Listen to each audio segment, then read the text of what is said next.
It's game time! Yes! Oh, man. Woo! I got an energy drink here. I don't know why. I really don't need it. We got Chiefs. We got Dolphins. I am extremely jacked up for this one. If you're joining me early in the morning, I cannot thank you enough. This is going to be a great game. I'm really jacked up for it. So just a thing here. I've been telling people that I'm not going to put any action down this year. I'm not going to place any bets. I'm just going to stay away from sports betting. Rule number one to sports betting is that if you don't have the money, don't make the bet. I got a promotional bet. So I went ahead and I put action down on the Chiefs. I actually put a bet on the Chiefs. I actually got -1. Chiefs superfan, what's up, brother? Chiefs by 7. I hope so. I actually literally minutes ago just put action down on the Chiefs to cover 7. And actually I spilled some coffee on my keyboard here. And you know what? We're just gonna let's see here. Maybe I can use this to wipe this down here. But so I'm making mistakes already. But early this morning, I literally just put a small bet, but I actually put money on the Chiefs to cover 1. It was 2.5. I think the Chiefs would cover 2.5. I had Pete with Pete's Takes, the Dolphins super fan. He actually likes Kansas City. At the time, it was actually funny when the show started. It was 2. Now it was 1.5. Game day, it's 1. And I had to put a bet down. I like Kansas City in 1. Technically, Kansas City is the home team, but if you take a look, if you're somebody who's just muting the TV, just like I'm doing, it's about 10-1 as far as Chiefs fans and Dolphins fans. It's like a Chiefs crowd out there in Germany. The first game ever in Germany. I actually went overseas to Germany long time ago.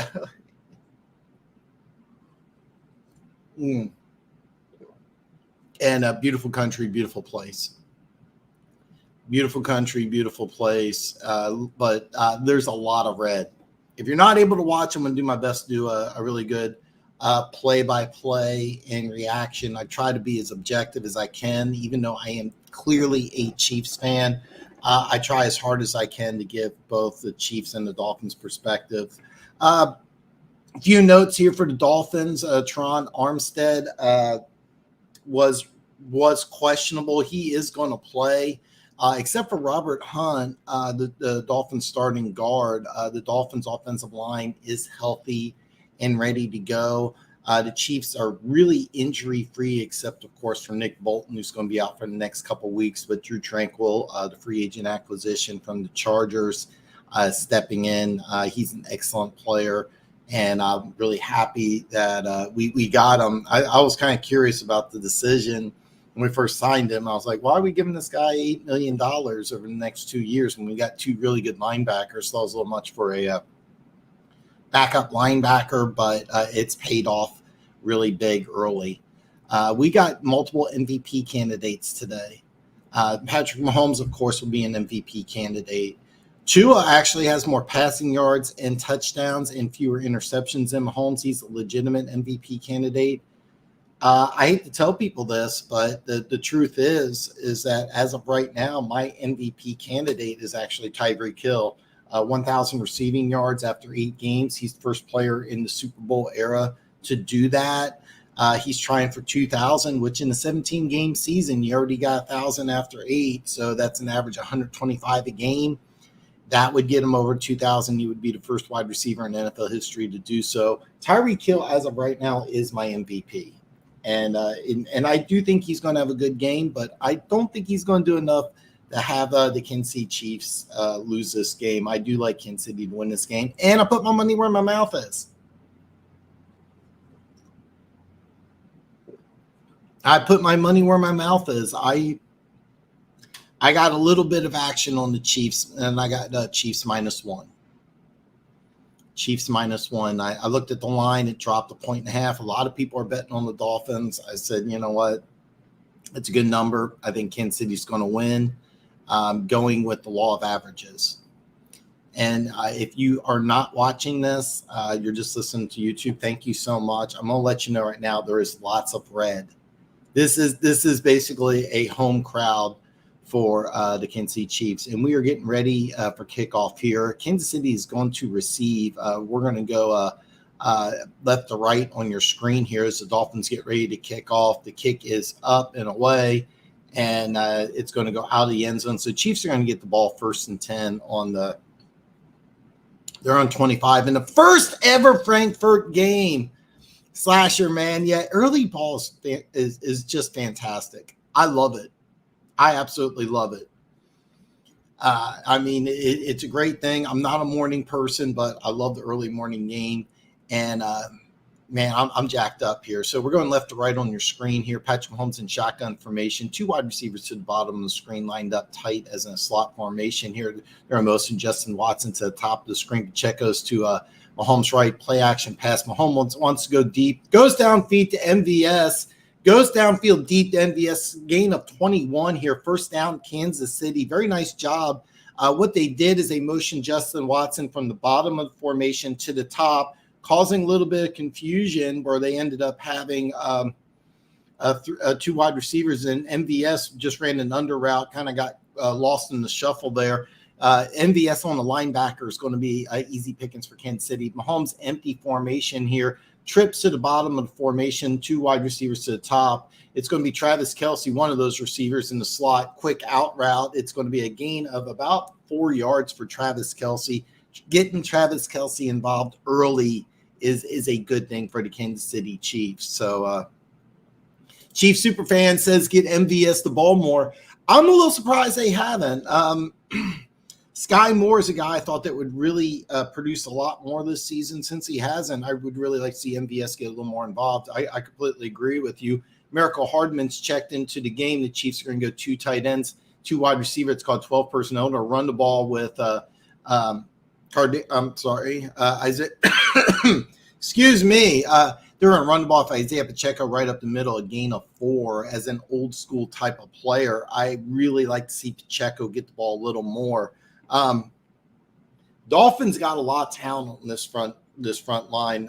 They got a former first-round draft pick, Bradley Chubb, acquired last year in a trade. They got Jalen Phillips, a guy that I loved coming out of the University of Miami.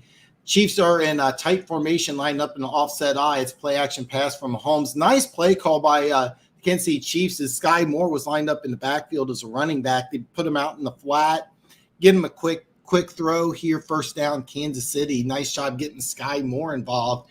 And this was a nice play call and a nice play design. What they did is they had Sky Moore as a running back, and then Gerald McKinnon lined up as a fullback. They lined up in 2 tight ends and just threw a little quick flat out to Sky Moore here. Very nice play call. 3rd and short, that is you're right. It's going to be a 1st and 10 on the Dolphins 36. Mahomes wants to go downfield. He's got Travis Kelce for a 24-yard gain. Correction, Noah Gray for a 24-yard gain. Nice play call by the Kansas City Chiefs. What they did is they had 12 personnel. They had 2 tight ends. What do? You get a lot of attention to Kelce. You go ahead. This is what's called a layers route. You do a flag deep, and then you do an out route. The out route goes to Kelce. Put all the players there to cover Kelce. Then you go ahead and hit Noah Gray for a gain of looks like it's a gain of actually 25. 1st and 10 on the 11-yard line here. Mahomes back to pass here. He's wanting to go end zone, and Justin Watson for a touchdown. Chiefs! Yes! And just like that, in less than 3 minutes, Kansas City is on the board. Touchdown, Kansas City. Chiefs superfan, you are correct. Mahomes is just carving them up. This was just, and they're going to look at this, and there's a chance this may get overturned. There is a chance this gets overturned here. Looking at it on the replay, the ball looks like it was moving around. His hands were to the side, and the ball looks like it hit the ground, and he didn't have possession. Unfortunately, I'm going to level with you guys. I think that this is going to be overturned. They're going to go ahead and take a look at this, and more than likely, we're going to see that it's not going to be a touchdown.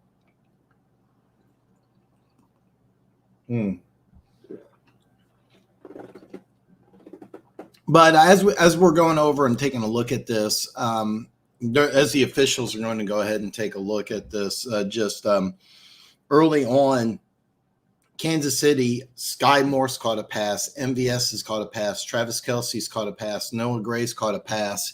Mahomes is not going after one player. It's not just the Mahomes Kelce show. Different players have touched the ball. 5 different Chiefs players have touched the ball so far. 6 if you count Justin Watson here. So he's just going with different things, and it really has kept the Miami Dolphins off balance. The Miami Dolphins defense looks very confused. Vic Fangio, for those of you who don't know, is the Miami Dolphins defensive coordinator. He was the head coach of the Denver Broncos. Did not win a game against Kansas City. That was kind of a big reason. Actually, I heard the reason why he was fired was because he couldn't beat the Raiders. He had a losing record against the Raiders. Like, hey, look, we know you can't beat Kansas City, but you should be able to get it done against the Raiders. But Vic Fangio is a world-class defensive coordinator, doing a pretty good job, even though the Dolphins have given up some points here. He's done a good job with the Miami Dolphins defense. You get Jalen Ramsey coming back from injury. Javon Holland's been banged up. Javon Holland's a player that I absolutely love. And there's a lot of good things to like about this Miami Dolphins defense.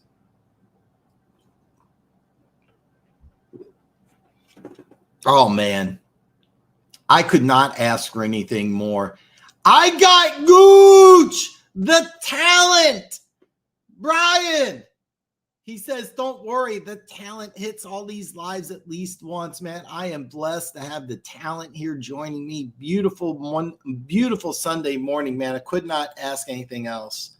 That is a possibility. I'm on a commercial break right now. I'm not seeing it, but I have a feeling it's going to be ruled incomplete.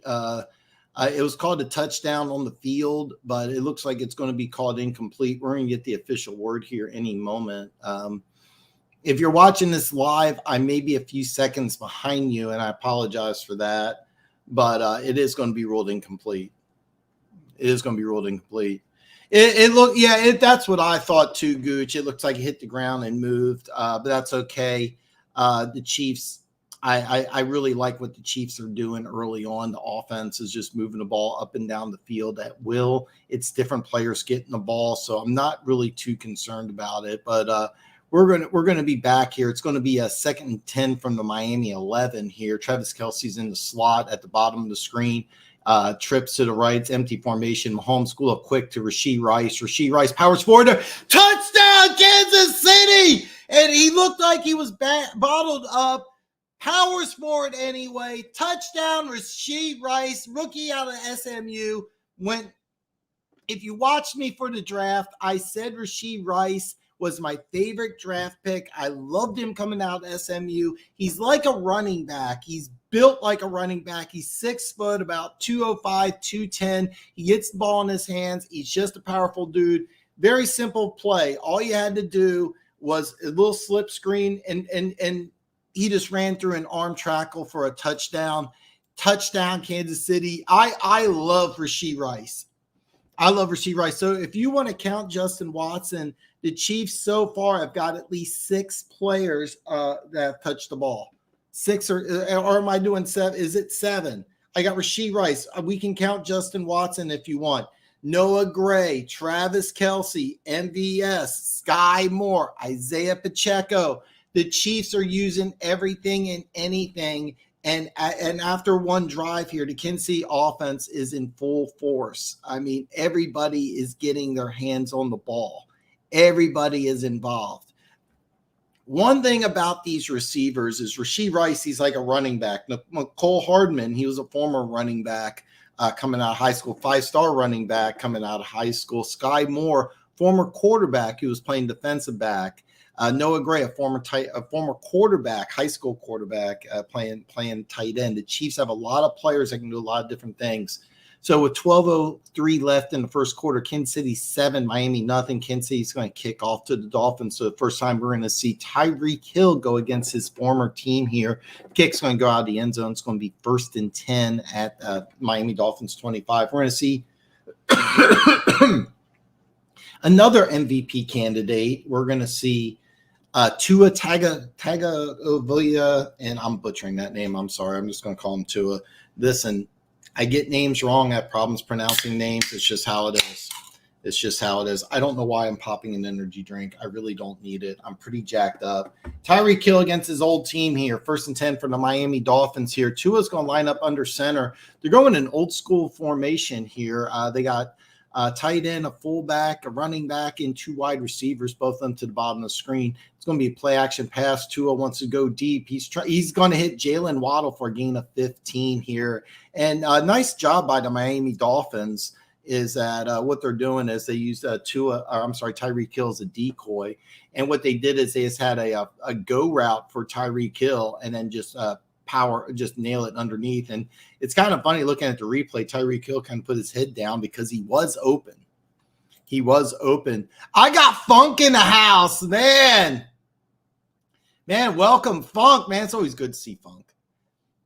Tua's again under center, lining up offset eye. It's going to be a pitch out to Rasheed Mostert here, and he's going to be swallowed up as a gain of almost nothing. Drew Tranquil, who's taken over for Nick Bolton on the tackle there. And the Miami Dolphins are missing Robert Hunt on the right side of the offensive line, but you got Austin Jackson, who's playing really well, Teron Armstead, who's back. Leichenberg, I thought was going to get the start, but he's not. And we got Jalen Waddle, who's been banged up this year. He's down. So we're going to have a stoppage in play here. They're going to give Rasheed Mostert a gain of 1. It's going to be 2nd and 9 when play comes back. Jalen Waddle is banged up. He's on the ground right now. If I had to guess what's wrong with Jalen Waddle, I think he just got hit in the stomach. It looks like from the way he's reacting is that he's just short of breath. It doesn't look like it's a serious issue because what happened was, he just got tripped up and he's walking off the field, so it looks like he's going to be okay. Funk. Listen, man, these early games can be fun. I'm glad you're here. Glad you're cheering on your Chiefs. So Funk's one of my longtime Lions fan. I love Funk.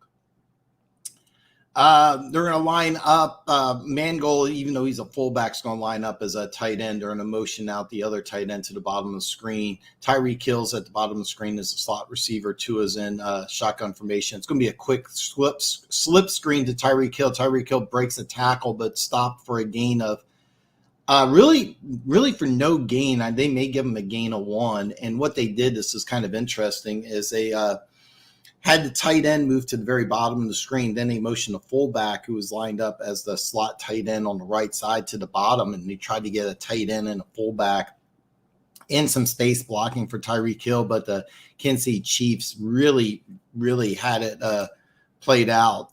Oh, yeah, I'm a huge Jalen Waddle fan. And he's a guy I would not mind if he ends up in Kansas City in a few years.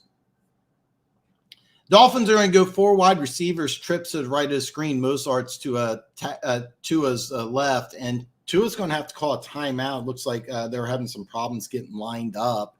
And because they were getting some problems lined up, Miami's going to be forced to call a timeout. They didn't want to go in 3rd and 14. Instead, it's 3rd and 9. So first timeout of the game for Miami. We'll have to see if this hurts them later on in the first half. But the Dolphins would love to be able to convert this 3rd and long right here. Because Waddle's out, they're going to put in Braxton Berrios and Chase Claypool. Chase Claypool is a former Pittsburgh Steelers, traded last year at the trade deadline for a 2nd-round pick to the Chicago Bears. It was the 33rd overall pick. Traded this offseason, or traded during the season, actually. I believe it was for a 7th-round pick, so things didn't work out in Pittsburgh. Pittsburgh, of course, used that draft pick for Joey Porter Jr., so you could say it worked out for the Steelers. It didn't really work out for the Bears at all, and they got rid of him, but he's now playing for the Miami Dolphins. Not being used much, but he's in there for the injured Waddle. So we got trips to the top of the screen, Barrios to the bottom here, Mozart's to Tua's left, Tua's in shotgun formation. They're going to go ahead and motion. I believe that's Claypool, and there's a flag on the play. They're going to call the play dead here.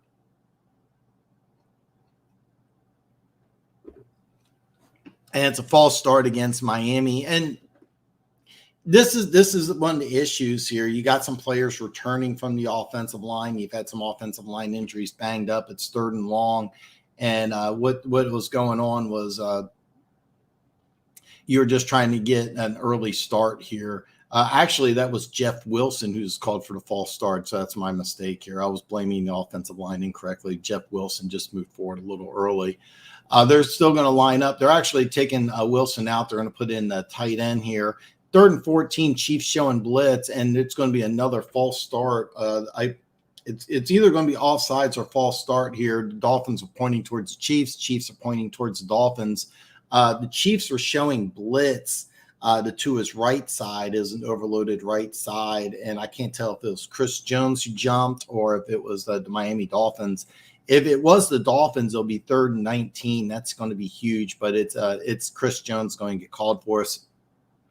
Don't get mad at Chris Jones. This is a good penalty. Instead of 3rd and 14, it's 3rd and 9. It's not really that big of a deal. Excuse me. 3rd and 9 here for the Miami Dolphins. 10:01 left in the first quarter. If you're tuning in just now, it's Chiefs 7, Dolphins nothing. Tyreek Hill's going to be lined up as it looks like a tight end. He's kind of weird. He's squatting down. He's going to motion out to the top of the screener. Chiefs blitz the outside. Sack! Jalen Watson comes into Tua's left on a corner blitz. They weren't able to defend it. He moves into the pocket, and Mike Hanna gets the sack. Mike Hanna's having a fantastic year. I believe that's his 6th sack on the season, and the Chiefs did this perfectly because what they did is they motioned Tyreek Hill to the top of the formation. They went with a corner blitz on the opposite side, and even though he evaded the corner blitz from Watson, Hanna was there to go ahead and wrap up. Drew Tranquil was also there, but I believe this is the 6th sack on the year for Hanna. What a great job he's done. Former 5th-round pick out of Michigan. McCole Hardman, former Chief, who the Chiefs traded for in midseason, is going to take the punt return and go backwards about 3 or 4 yards. So the Kansas City Chiefs will get the ball back. It's 7-0 Kansas City, 9:13 left in the first quarter. So if you're a Chiefs fan, you got to like this so far.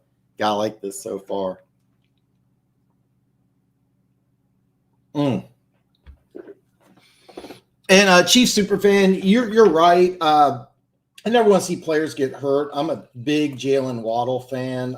He's a guy that I had Pete with Pete's Takes, the Dolphins superfan, came on my show Friday.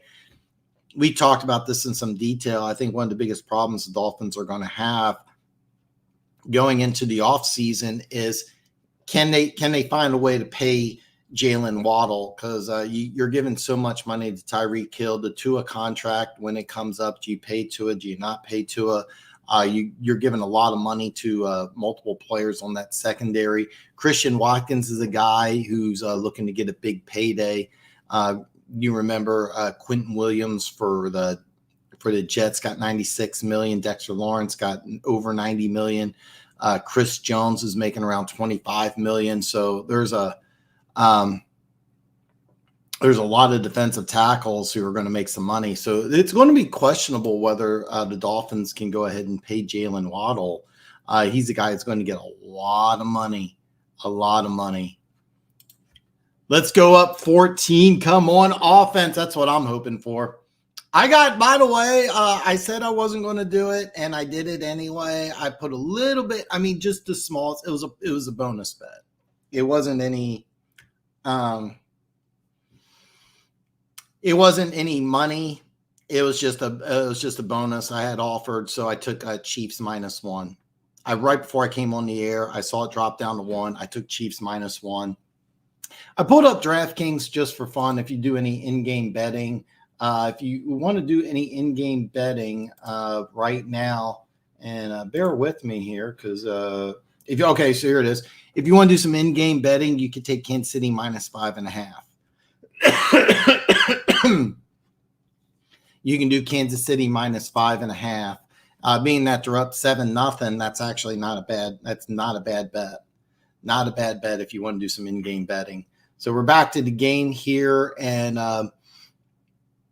Chiefs are going to try to go ahead and make this a two-possession game. 9:13 left in the first quarter. Chiefs 1st and 10 here on the 24-yard line here. Patrick Mahomes in shotgun formation. 12 personnel. 12 personnel means there's 2 tight ends, 2 receivers, 1 running back. It's going to be a quick handoff to Pacheco. Pacheco, nice move inside and gets a gain of about 8, maybe 9 here. Nice hard run by Pacheco. And as somebody who's an old school guy, I always want to see the Chiefs run the ball just a little more. That's just the type of guy I am. I always want to see Kansas City run the ball. So I really like this. And it's a big gain on first down. 2nd and 2 here on the 32-yard line. Patrick Mahomes shotgun formation. It's going to be another handoff here. It's Pacheco running hard, just bringing just a load. Guys having a hard time bringing him down. He gets a first down for the Kansas City Chiefs. Isaiah Pacheco is having a really good game early on, folks. Isaiah Pacheco is just having a really good game, just dragging tacklers for that first down. Was a gain of about 7. And what a great job by the Kansas City Chiefs offense.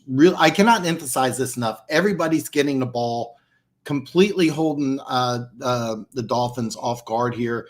And I apologize, number 29 in for the Kansas City Chiefs, and I'm drawing a blank on who that is. I believe that's P. Ryan, who's getting his first snaps of the season for the Kansas City Chiefs. And that's something he has not played all year, so I thought that was Pacheco. Pacheco's going to come back into the game now. So getting more guys involved here. Chief Superfan says we need to keep up this momentum. I couldn't agree more. Just keep the pedal down. Chiefs are going to go ahead and take Kelsey out. They're going to go ahead and put in Noah Gray here, 3 wide receivers, and it's going to be a handoff to Pacheco, but the Dolphins are ready for it this time as he barely gets back to the line of scrimmage here. It's going to be 3rd and 10 here for the Kansas City Chiefs. So what they did is they put in 3 wide receivers and Noah Gray, and the Dolphins are ready for this. They saw this completely. Really good job by the Dolphins here. Van Gekkel, one of my favorite players in the NFL, even though he plays for the Dolphins here, former 5th-round draft pick out of the University of Wisconsin. Patrick Mahomes empty formation here. He's got 3 wide receivers. His little slip screen to Kelsey, but he's only going to get a gain of 2 here as Kansas City's going to punt. Van Gekkel on the play here. And this was a nice job by Kansas City. You're going to say it doesn't work, so it may not be a good play, but it actually was a good idea. You had 3 wide receivers, and then you just motioned Kelsey down, tried to catch the Dolphins off track, and Van Gekkel didn't fall for it. I like the play design. It just didn't work, so Kansas City's going to punt here. You got Braxton Berrios back there on the 10-yard line here. Tommy Townsend, Pro Bowl punter last year, is going to punt. It's a nice punt here. Berrios is going to wait for a fair catch, and he's going to get it at the 18-yard line. So when play resumes, it's going to be 1st and 10 from the Miami Dolphins at the 18-yard line. If you're tuning in late, Kansas City 7, Miami 0, 6:38 left in the first quarter as we go to a commercial break here. Thank you so much for joining me today. I can't thank you enough. If you have any questions, any comments, any suggestions, I'm always open to hear that. I do got DraftKings pulled up if you want to do some in-game betting. Right now, if you just want to bet on the game itself, Kansas City in-game is -4.5, and being that you're up 7-0, the over-under is 50.5. If you are keeping track of any prop bets, let me know. I'll do my best to keep track of all prop bets. Myself, I got action on Kansas City early this morning, right before I came on YouTube. I put action on Kansas City -1. I really like Kansas City -1, and I went ahead and put that bet down. right before I came on, even though I said it wasn't going to bet on football this year because I'm saving up. I'm trying to save up some money, but it was a promotion. So technically it wasn't money that I put down. And oh my God, man, what a treat. I got Denver Gator. So Denver Gator is a little frustrated. Should I you know what? I'm going to have some fun here. Pig suey. Denver Gators, man, what happened against Arkansas, Denver Gator? Then, you know, if you want to, man, you text me because I saw that late last night. I didn't watch the whole game, but I watched Alabama LSU, and I saw there Arkansas beat your Gators, and I'm like, what the hell? I watched a little bit of Colorado and was it Oregon State, and I watched a tiny bit of UCLA and Arizona late last night. I'm trying to get ready for the draft. And Denver Gator and I are going to talk a lot about college football in the next couple of months.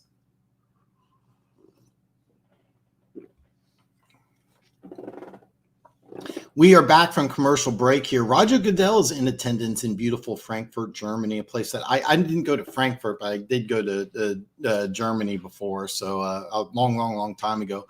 1st and 10 for the Miami Dolphins. Tua is under center here. They're going to motion Smythe, the tight end, to the bottom of the formation or run with Mozart, and he's going to get a gain of 5. This is an old school play here. What they did is they motioned out to the bottom of the formation, and it was just a sprint right off tackle run to Mozart. And one of the things about the Miami Dolphins is a lot of people think that this is a complex offense. It's pretty simple. There's a lot of window dressing. There's a lot of motion. There's a lot of shifting. But this is not an overly complex offense. Jalen Waddle, who's banged up earlier, is back in the game here. He's at the top of the formation. Tyreek Hill and Alex Mango are to the bottom. They're in a motion. Tyreek Hill. Tyreek Hill's going to run it up to the formation. It's going to be a handoff to Waddle around the bottom of the formation. Waddle's going to get a first down and a gain of about 10. Nice job is what they did is they did a double reverse here. Handed off to Tyreek Hill on what appeared to be a jet sweep, and then just handed it back off to Jalen Waddle. Nice job by the Miami Dolphins, because what they did is that they Chiefs are focusing on Tyreek Hill, so using Tyreek Hill as a decoy was a really, really smart move and a first down for the Miami Dolphins here. It's going to be a 1st and 10 at the 36-yard line. Tua is under center, and they're in motion Smythe at the bottom of formation. They're going to use the same play that they did earlier. It was a same play they did earlier, but it was play action pass. Tua avoided the sack, and then they did a little quick pass to Tyreek Hill for a gain of 6. But there is a flag on the play. More than likely, this is it's in the secondary, so it could be a holding here. It's actually defensive holding. I thought it would be a penalty against Miami, but it's a penalty against the Kansas City Chiefs, defensive holding, which will be an automatic first down. Arkansas is like 2-6, and they're having a rough time. And Florida's a team that's kind of been up and down.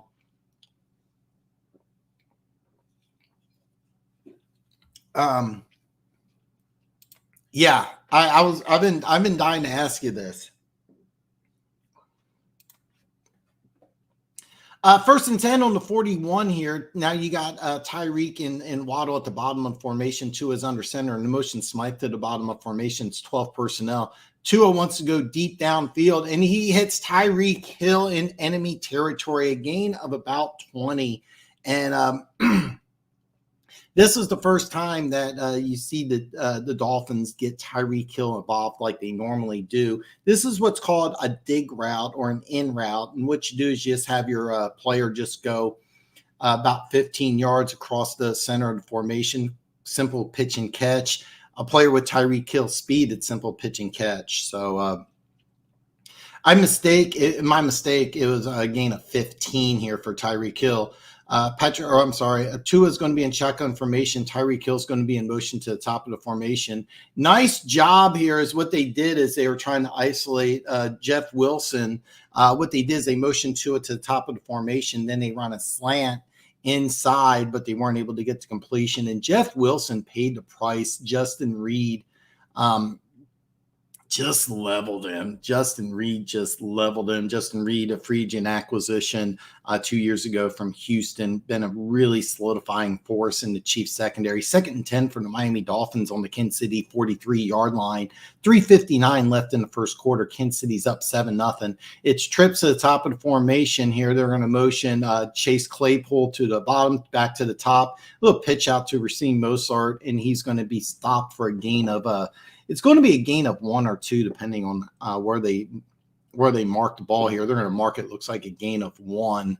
There are a few Dolphins fans here, but for the most part, it's predominantly Chiefs fans here.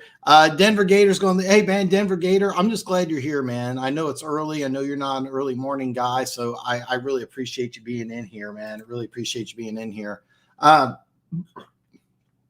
3rd and 9 for the Kansas City Chiefs here as we go under 3:20 to an empty formation, going back to pass here. And nice play. And there's a flag on the play, though. Jalen Waddle caught the ball for about 15-yard gain here, but the flag, the way they're looking at it, it looks like it's going to be holding on the Dolphins here. This play is going to come back, and the Dolphins are walking backwards, so it looks like it's going to be a hold against actually, I apologize. It's an illegal shift. The way that they were motioning, it looked like it was a holding penalty. It's an illegal shift for the Miami Dolphins. And this was a really good play here.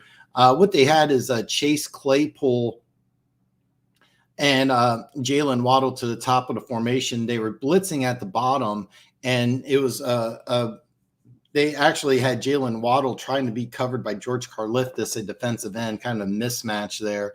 3rd and 15 for the Miami Dolphins here as we are under 3 minutes in the first quarter here. It's trips to the bottom of formation, Claypool on the right. They're going to motion Tyreek Hill, and they're going to try to get the ball quickly to Tyreek Hill.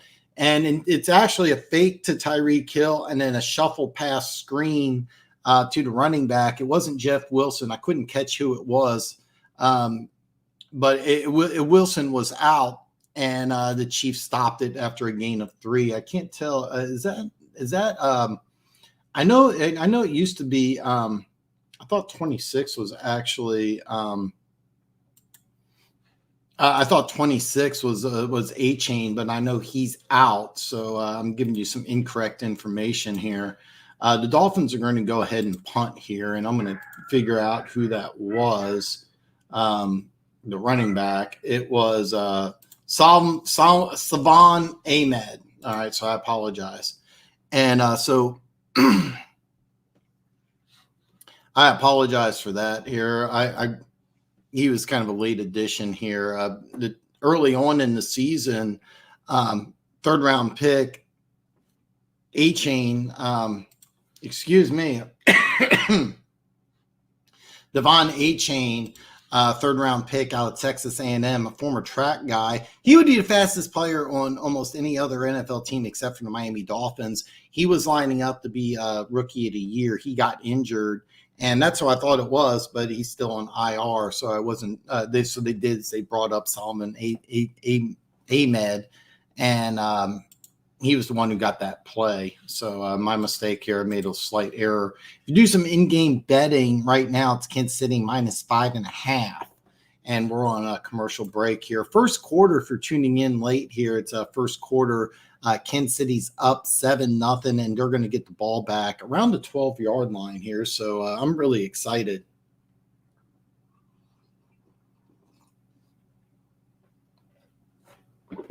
Yeah, I'm really excited. I'd love to see the Chiefs go ahead and get a 2-possession lead here. That's kind of what I'm hoping is a 2-possession lead here for the Kansas City Chiefs.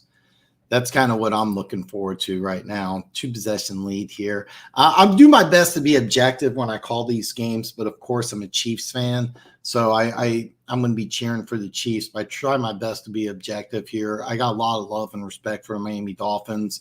I had a Dolphins super fan with his own YouTube channel, Pete's Takes. A+ job on the show Friday. Really impressed by his knowledge of the Kansas City Chiefs and the Miami Dolphins. Said a lot of really smart things. So a lot of love for Pete and Pete's Takes. He did a great job on my show Friday, and it was sometimes when I have guests on, I always kind of worry about it since it's the first time, but he did an A+ job, and hopefully he'll come back on again. We're getting back ready here. It's going to be 1st and 10 for the Kansas City Chiefs. 2:04 left in the first quarter. Kansas City's going to have the ball at the 9-yard line here. It's a really good punt by the Miami Dolphins here, and the Chiefs are going to line up. Patrick Mahomes going to line up under center. 2 wide receivers tight to the bottom of the formation here. I believe it's Kelsey, another receiver. It's going to be a little play action pass here, and they're going to catch.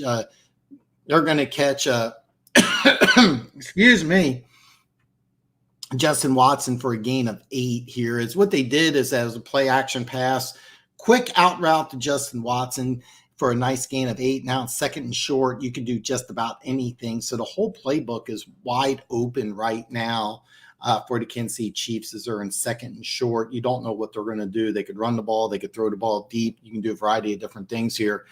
2 wide receivers to the bottom of the screen. I believe it's Kelsey at the top here. It's going to be a little handoff to Pacheco. Pacheco's going to do a spin move, and he powers forward. He's stopped originally short of the first down, kept chugging, kept powering, fights, and gets a Kansas City Chiefs first down.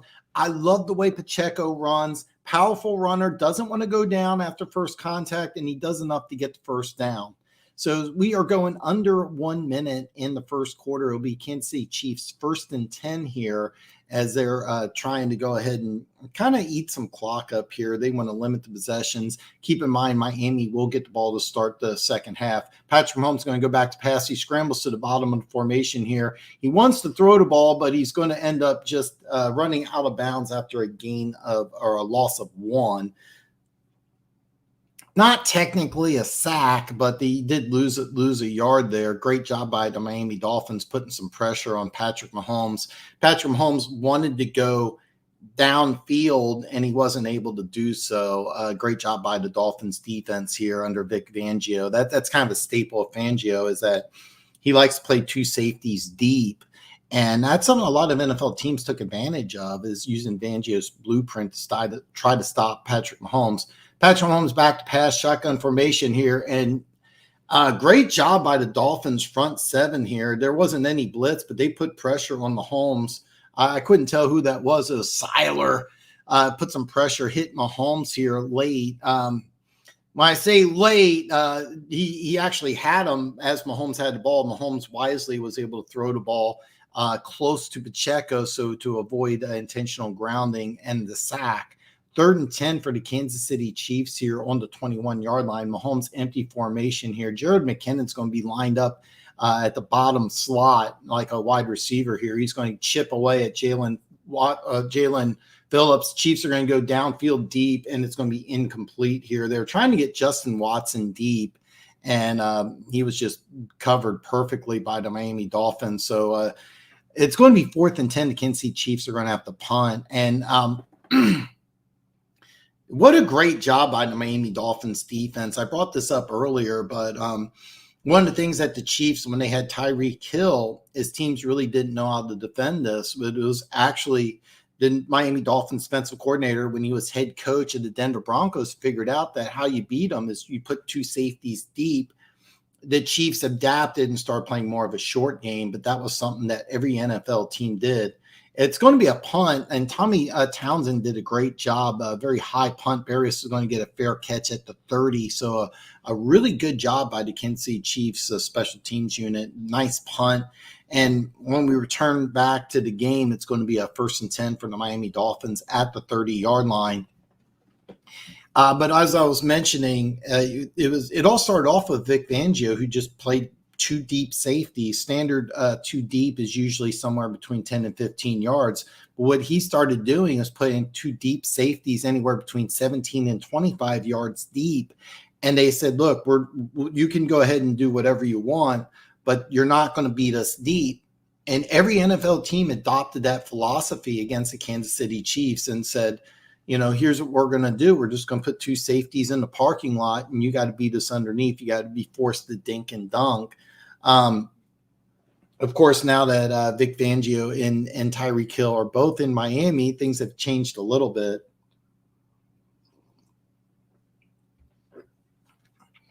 But even though that first possession of the game resulted in a Miami Dolphins touchdown, since then, Vic Fangio and the Dolphins defense has done a pretty good job in limiting the Kansas City Chiefs offense. Of course, Kansas City Chiefs defense is so far shut out the Miami Dolphins. Hopefully that will continue for me being a Chiefs fan. If you do any sports betting right now, you can go to DraftKings and get Kansas City minus 3.5. I'm using DraftKings, but I'm signed up on almost every betting website that you want to use if you're doing some in-game betting, some prop betting. You want me to keep track of something, let me know. I'm more than happy to help out. As long as you're putting money down, I'm here to help you win, whether it's fantasy football, in-game betting, prop betting, or you could be like myself earlier, right before the game started, I took Kansas City -1. Right before the game, I took Kansas City -1. I couldn't resist. It was 2.5 earlier in the week. A lot of action placed on Miami Dolphins, so that's why the line moved from 2.5 to 1. I went ahead and took advantage of it and took Kansas City -1, and I feel pretty good about it so far. I don't know why I'm drinking an energy drink. I don't need it.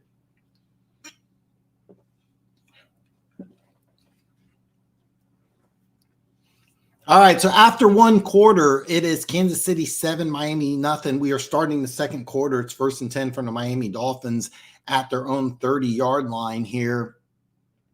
What a great game so far here. Kansas City took the opening possession, went right down the field. Miami is yet to get on the scoreboard here. It's going to be Tua in shotgun formation, trips to the top of the formation here. They're going to do a little pitch play to Tyreek Hill. He's going to get to the outside.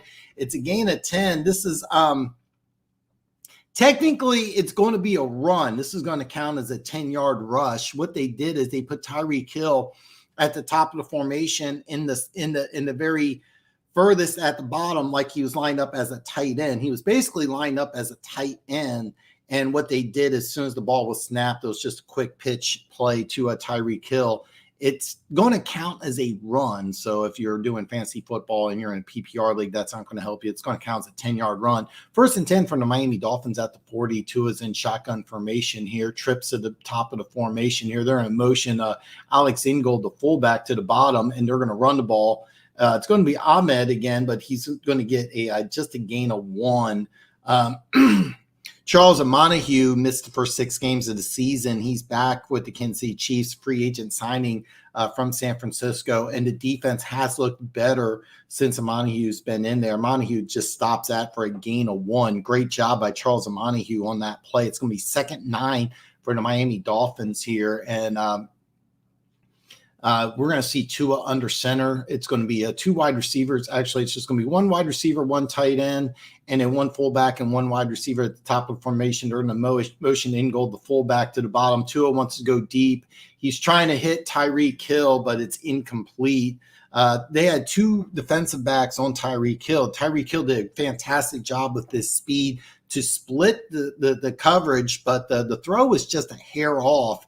And what they did was interesting. They went ahead and played press on Tyreek Hill, and then they had Justin Reed over top. My correction, it was Mike Williams. It was Mike Williams over top. So they are bracketing Tyreek Hill. And this time what they did is they put press coverage on Tyreek Hill. So what they're doing is they're mixing and matching coverage here on the Dolphins. It's going to be 3rd and 10 here. Tua's in shotgun formation. They're going to go ahead and bring the blitz here. And my apologies, I have some technical difficulties here. But And it's going. I'm not really sure what happened here. Bear with me. I have some technical difficulties, so I missed out on what's going on. There's some motioning. Um, it looks like it was a fumble by the Miami Dolphins. I think I fixed everything here. So the way it looks like right now, it's a fumble by the Miami Dolphins. They're going to call it an incompletion. My apologies for the technical difficulties. So instead of a fumble and Chiefs ball, it's going to be an incomplete pass. It's going to be 4th and 10. The Miami Dolphins are going to go ahead and punt the ball back to Kansas City.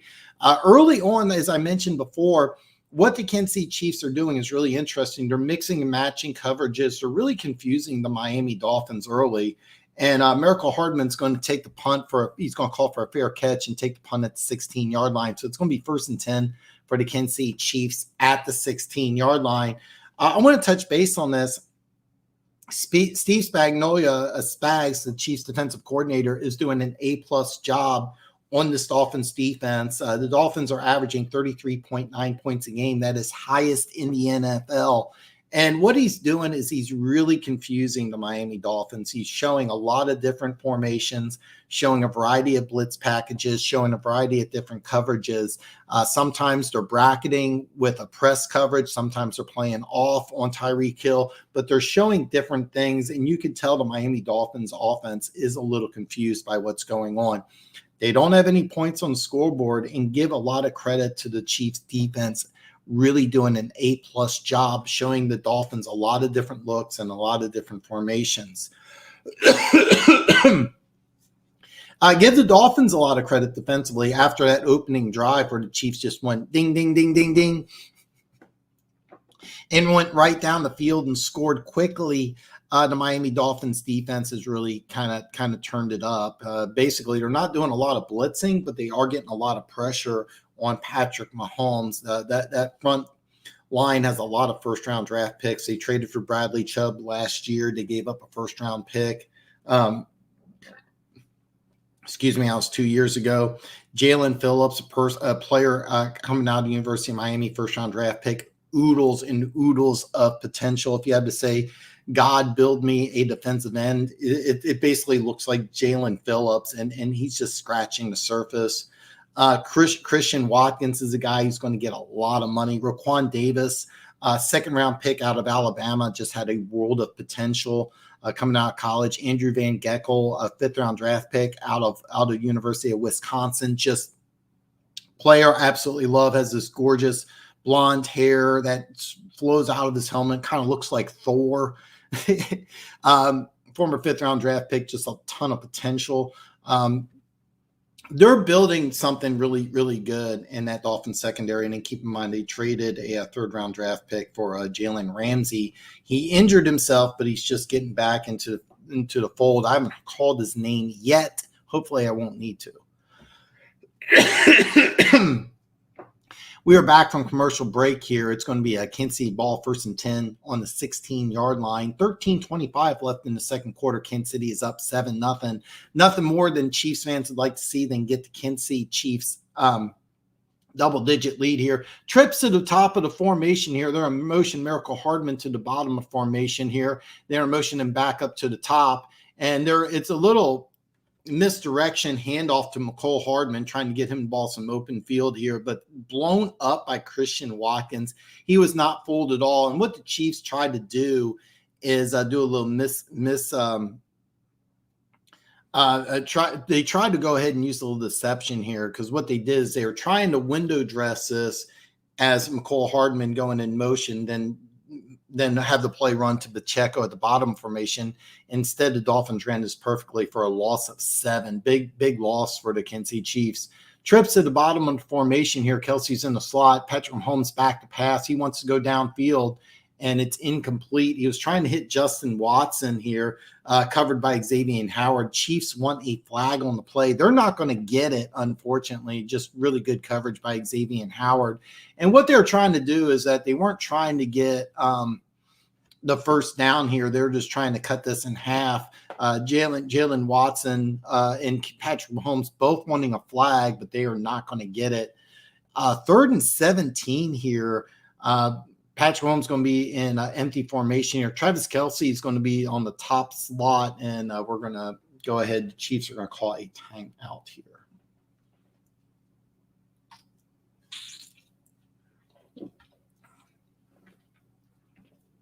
So with 12:43 left in the second quarter, Kansas City's going to call its first timeout of the first half. It's going to be 3rd and 17.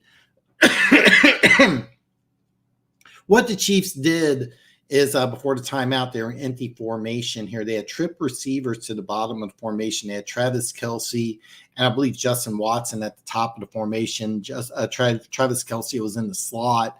My guess is that what they were going to do is try to run Travis Kelce just across the field, try to get him with some blockers. I don't think they liked what they saw from the Miami Dolphins defense. That's just a guess. We're going to see what they do here.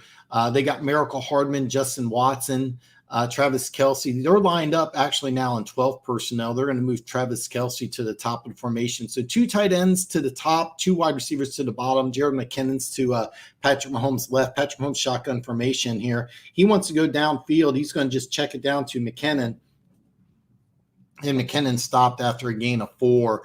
And what this route was a simple one and check. And what that means is that they were trying to get one-on-one coverage deep to try to get the first down. Since that was covered, you just check it down to McKinnon. And good job by the Dolphins defensive line. They just ran a stunt, which allowed Ziegler to get free here. And Patrick Mahomes was hit, something I never want to see. So it's going to be a punt here for the Kansas City Chiefs. Nice job by the Miami Dolphins defense on this possession, really doing an A-plus job, understanding what Andy Reid's wanting to do. It's a short punt here. Barrios is going to get it to 35. He's going to spin forward, but quickly down at the 44-yard line. Excellent field position for the Miami Dolphins as they're going to go ahead and try to put some points on the board. This is the best opportunity the Miami Dolphins have had all game as they are at the 44-yard line. So they are almost just a few first downs before you go ahead and get in field goal range. We're going to go on they're going to go ahead and take a commercial break. And while we're on commercial break, I'm going to get something to drink here.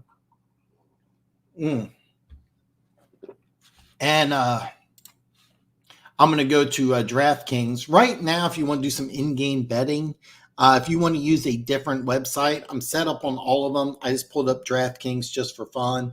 If you want to do some in-game betting, it's Chiefs -3.5. The over-under earlier was at 51. It's dropped all the way to 44.5. Looks like it's going to be a low-scoring game as we are seeing things right now, but both these offenses can put up points in bunches. So if you want to do some over-under betting, I let you know right now, I would avoid against it just because these teams can score so quickly. But both defenses are really doing a fantastic job. Chiefs' first drive of the game just went downfield. It was a different player almost every play for the Kansas City Chiefs offense. They just went right down the field quickly. But Vic Fangio, the defensive coordinator for the Miami Dolphins, has done an excellent job after that first possession in just shutting down the Chiefs offense. The Chiefs defense has been playing nothing short of brilliant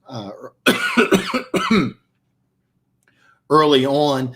You're seeing a lot of different coverages, a lot of different formations. How they're playing Tyreek Hill is really smart. A lot of times they're doing press, bracketing coverage over top.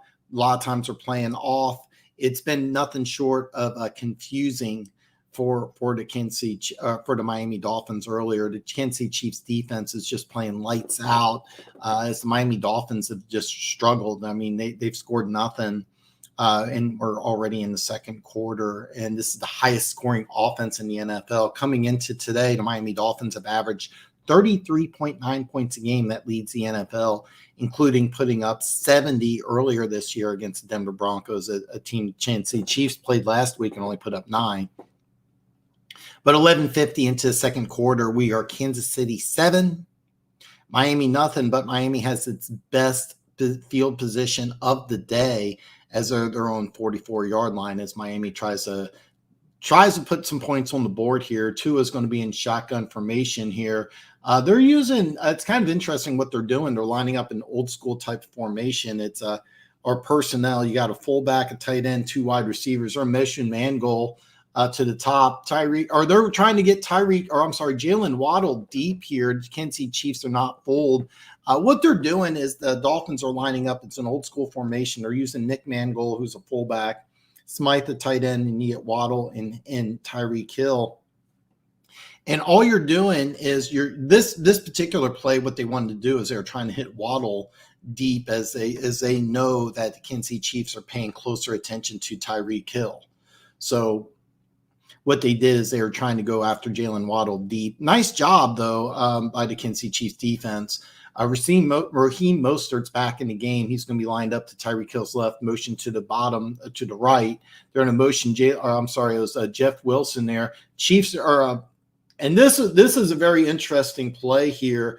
They're not going to whistle this dead, even though the referee's motioning incomplete pass. So what they did, this is a very interesting play, is that they moved Tua to the top of the formation, and they're trying to get Raheem Mostert to a screen play at the bottom.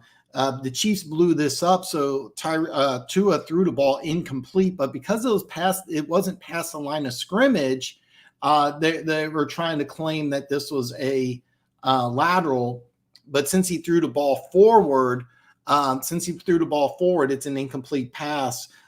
They're looking at this again to determine if this was just a lateral. This is clearly a forward pass. It's clearly an incompletion. They're going to throw a flag here. And I'm not really sure what they're throwing the flag for. Normally, when you throw the flag, this would indicate a intentional grounding. So they're going to call intentional grounding on this. I'll be honest with you. I don't really agree with the call, because even though it was intentional grounding, Raheem Mostert was in the vicinity of that play. So I think this is a bad call. Number one, I thought he was out of the pocket. And yeah, Chief super fan. That's a bad call, because number one, he's out of the pocket. Number two, Raheem Mostert was in the vicinity. Was it intentional grounding? Yeah, the Chiefs got a gift there. 3rd and 20 here as this backs Miami up big time here. Tua is going to be in empty formation here. He's got trips to the top of the formation. To the bottom here. Tua is going to go back to pass. It looks like he's going to try to get it all. George Karlaftis is putting pressure on him. It's a quick throw to who is that? Ahmad? Is that Ahmad? I can't tell. Oh, I'm sorry. It's Jeff Wilson Jr., the running back. And it's only a gain of 7 as the Dolphins are going to be forced to punt. Intentional grounding calls are always stupid. I don't know about always, but that one was a bad call. Slasher, I'm a Chiefs fan. I'm glad it went my way, but that was just a terrible call, and a really bad call as the Miami Dolphins are forced to punt. And now we're playing this is fun for me because I'm an old school guy, but this is just an old school game. This is just an old school game where the defenses are really playing some really good football. Give credit to the Kansas City Chiefs defense, but that was just a terrible call. And there's a flag on the play here. I have no idea what's going on here. This is just this is some bad officiating early on, and I try not to be critical of referees, but because they can call a game 98% correct, but people focus on the 1 or 2 plays they get wrong. And a lot of times that's all you see. That's a lot of times what you see. There's a holding call in this play, so it's going back the Chiefs up to about the 5-yard line. So roughing the passer, I hate. I hate roughing the passer with a passion. Look, I'm a mean guy. Okay, you can call me a dick, but when you make as much money as these quarterbacks make, I think you're paying for the risk. I mean, go back and watch some 70s football and watch some of these quarterbacks just get killed. Go back and watch some of these quarterbacks get killed. Watch Terry Bradshaw just get the shit kicked out of him, or Johnny Unitas, or even Joe Montana for that regards. I mean, look, I mean, this is just what happens. You just Hey, look, man. I mean, it's just listen, man. Football's meant to be a violent game. It's part of the appeal on it. And look, man, you signed up for it. You paid for it. There's somebody always willing to take your place, man. So. Yeah, roughing the passer calls have gotten really bad lately. I believe it was actually funny in 2008 when Brady played the Chiefs. Bernard Pollard, former safety. I actually met Bernard Pollard, really nice guy. Played in the NFL for a long time, several different teams. But when he was drafted, second round pick out Purdue, he was drafted by the Chiefs. Herm Edwards guy, actually. He hit Brady below the leg and ended up resulting in Brady missing the whole season. So the NFL changed the rules where that you can't hit a quarterback below the knee because of that injury. It's also on the officials too, though. Yeah, it is. The officials have been all year in almost every game. I try not to be overly critical excuse me, on referees, but that was a terrible call. And there's been talk about trying to improve the officiating, but it's a difficult thing to do. Refereeing has been horrible this year, not just the Chiefs, every single game. There's been a lot of talk, but one thing you have to understand is that officials can get 78 out of 80 plays correct. Okay, 78 out of 80 plays correct. And then you focus on the two that they did wrong, but that was a bad call. 1st and 10 for the Kansas City Chiefs here as they are on just inside the 5-yard line. They're just going to run the ball, just try to get some room here as they have Pacheco right up the middle. I'm not sure where they're going to mark him here. I think he got a gain of 2 here. Fran Tarkenton used to literally, oh, God, why'd you throw out Fran Tarkenton? Why'd you throw out Fran Tarkenton? You know I love some Fran Tarkenton. Fran Tarkenton used to literally run for his life. I like how Brady a few years ago said the defense is getting cheated with the way they call things now. Oh, God. Watch out. You want to see who was the most hated player in the NFL? Is Fran Tarkenton. Defenses hated that guy. Why'd you have to bring that guy up? I want to talk Tarkenton now. Patrick Mahomes shotgun formation here. He's going to hand off to Pacheco. Pacheco is going to power forward but get stopped after a gain of 2, maybe 3. So we're going to look at 3rd and 5 here.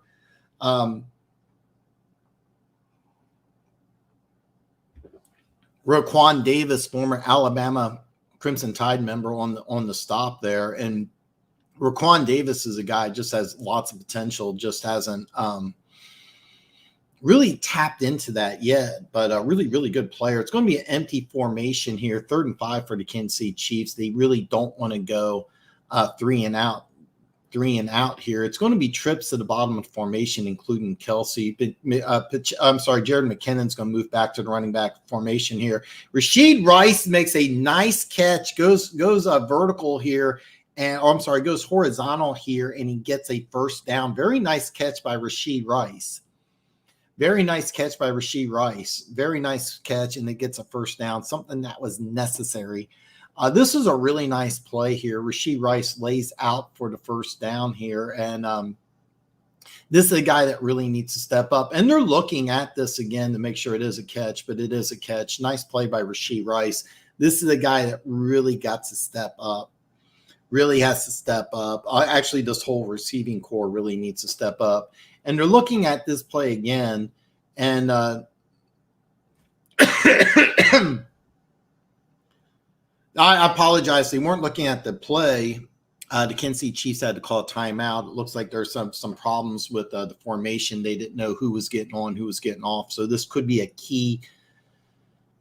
This could be a key timeout because there's 9 minutes left in the 2nd quarter, and you really want to keep the timeouts. It's something Andy Reid always likes to do late in the half. Keep those timeouts. He's already burned one earlier, so you have to burn one now. So could be a key here for the Kansas City Chiefs as they're down to 1 timeout, and there's 9:05 left in the half. So not a good thing for the Kansas City Chiefs. That Chiefs superfan, that 85 Bears defense literally were popping the quarterbacks.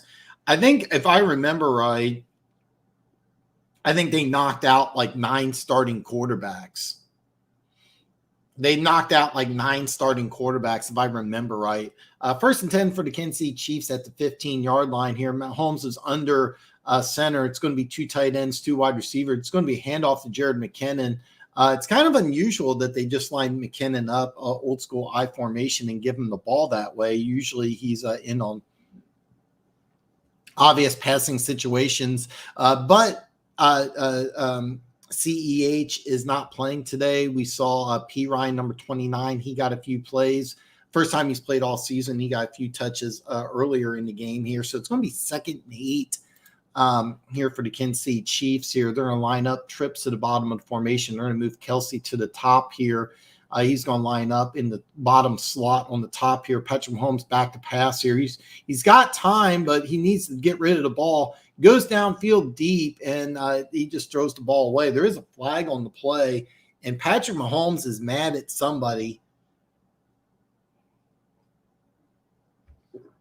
Patrick Mahomes is mad at somebody, and there is a flag down. I believe this is going to be a penalty against Miami Dolphins secondary here. It's going to be defensive holding, automatic first down for the Miami Dolphins here. And I don't know exactly what happened. I do know Mahomes was really mad. I don't think he was mad at the officials. I think he was wanting one of the receivers to run something different.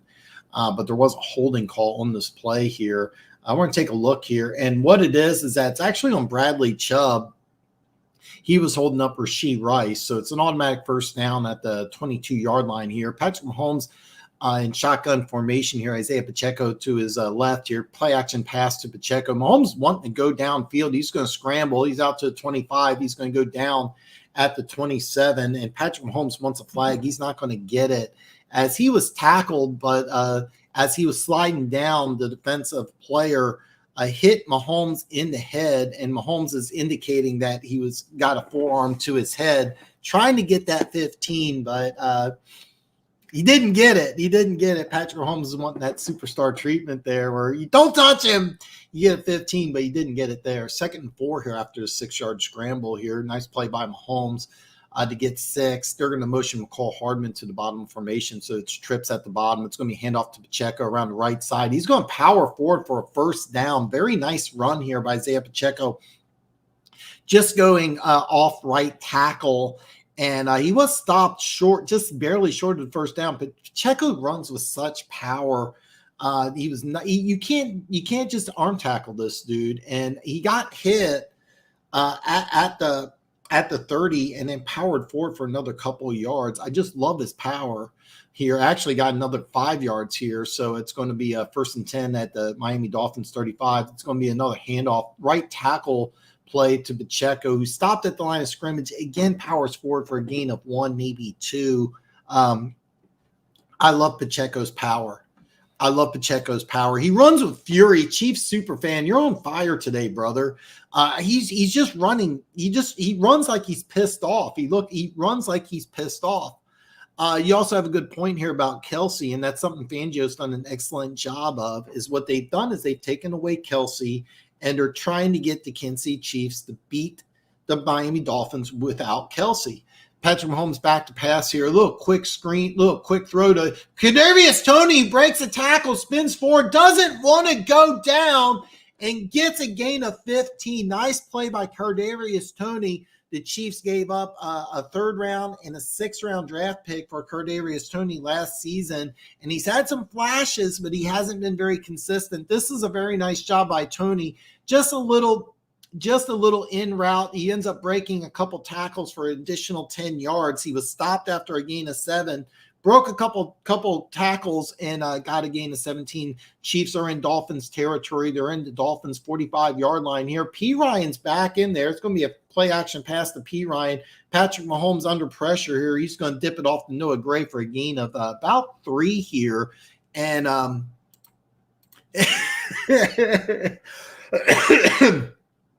yeah, I joked around. Kadarius Toney was the Lions MVP.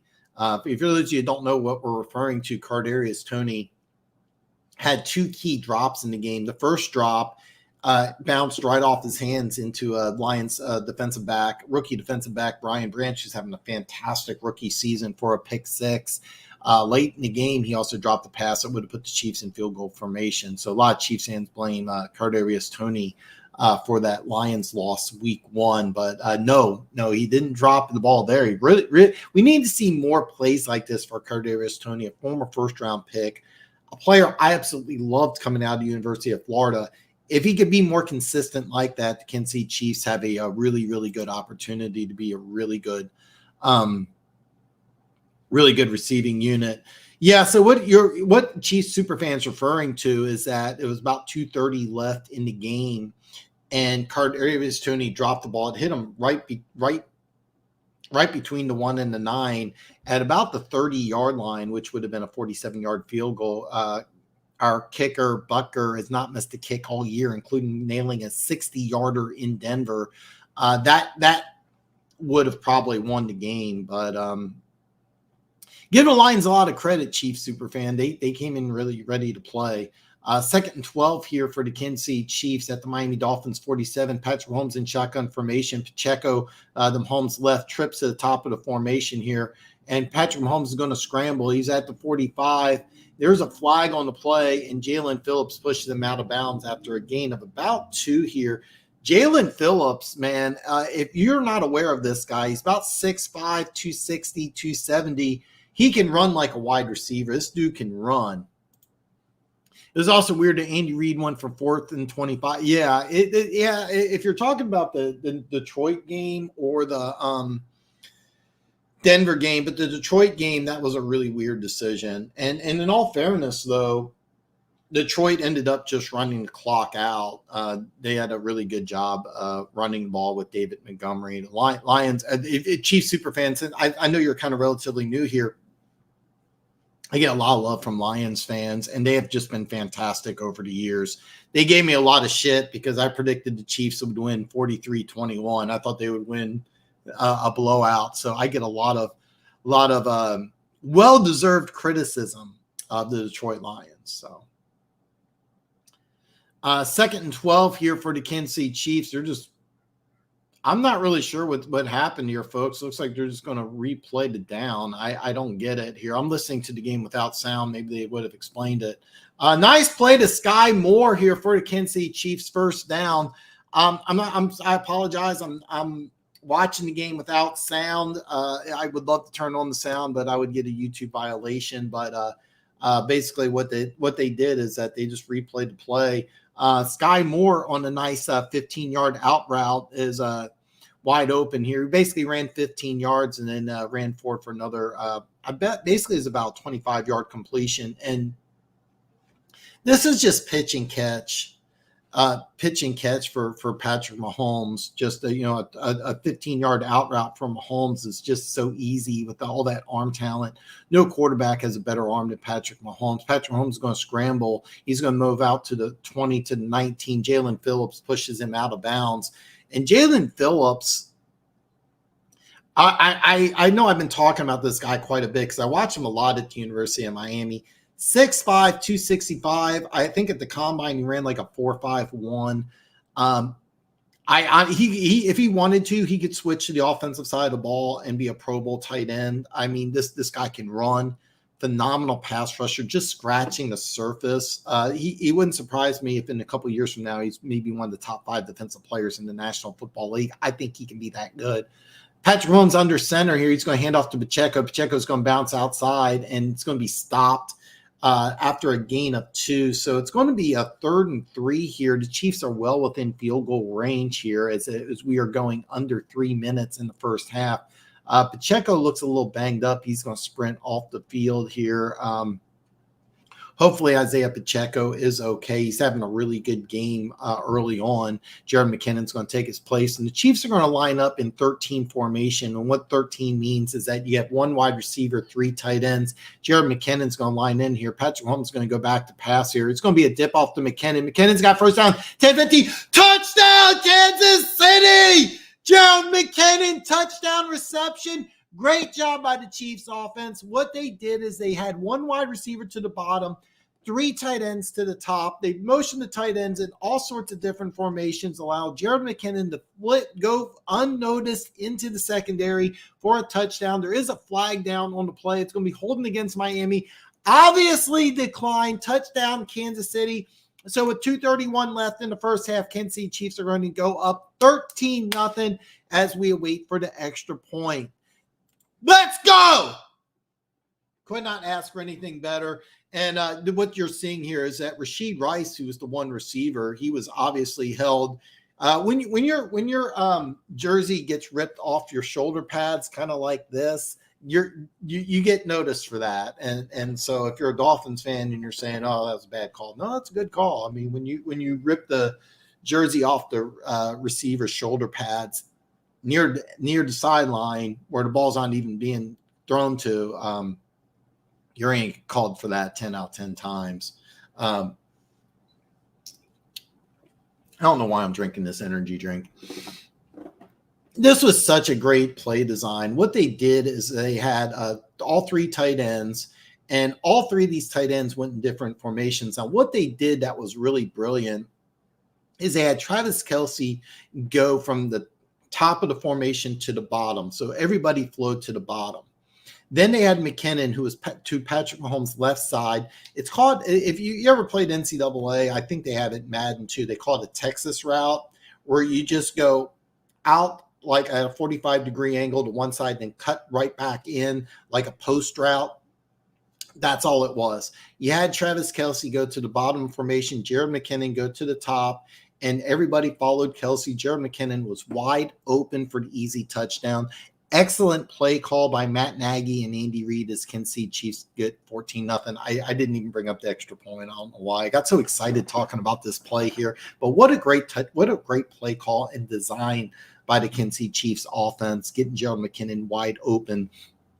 Yeah, I know Gerald McKinnon caught the pass. Yeah, I know he just walked into the end zone. It wasn't overly difficult, but that was just a phenomenal play design. To be honest, Travis Kelce is more responsible for that touchdown than Gerald McKinnon, because what you did is you had Travis Kelce and three tight ends to the top of the formation. Travis Kelce was at the very top. All you did is you moved him across the screen, and you have Gerald McKinnon just going in the opposite direction where he's wide open. 1st and 10 from the Miami Dolphins, 2:31 left in the first half at the 25. It's going to be a quick pitch out to Ahmad. I'm sorry. I got his name wrong earlier. It's Salvin Ahmad. And I'll be honest with you. He's a player who's just being brought up to the Devin Archine injury here. The Dolphins are trying to get another playoff. That was a gain of 9. They're trying to get another playoff before the 2-minute warning. Trips to the bottom of formation here. Tua using up a little bit of clock here right before the first half. And nice throw to Jalen Waddle. Jalen Watson was on very, very tight coverage on Jalen Waddle. That was a phenomenal throw. That was Tua's best throw of the game.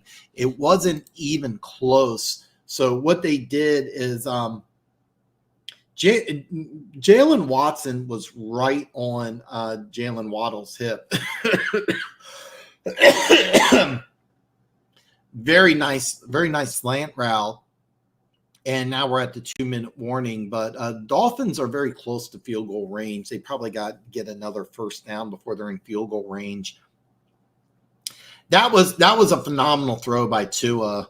Tua, who's an MVP candidate, but personally, I think it really, Tyreek Hill, in my opinion, before today was the NFL MVP. Tua was getting some MVP votes. Patrick Mahomes will always get some MVP consideration. It's funny, by Mahomes standards, he's not having a good game, but 2 touchdown passes in the first half. I mean, how good are you when you throw 2 touchdowns in the first half and it's like, you're having an okay game? That's the level of play that Patrick Mahomes is on.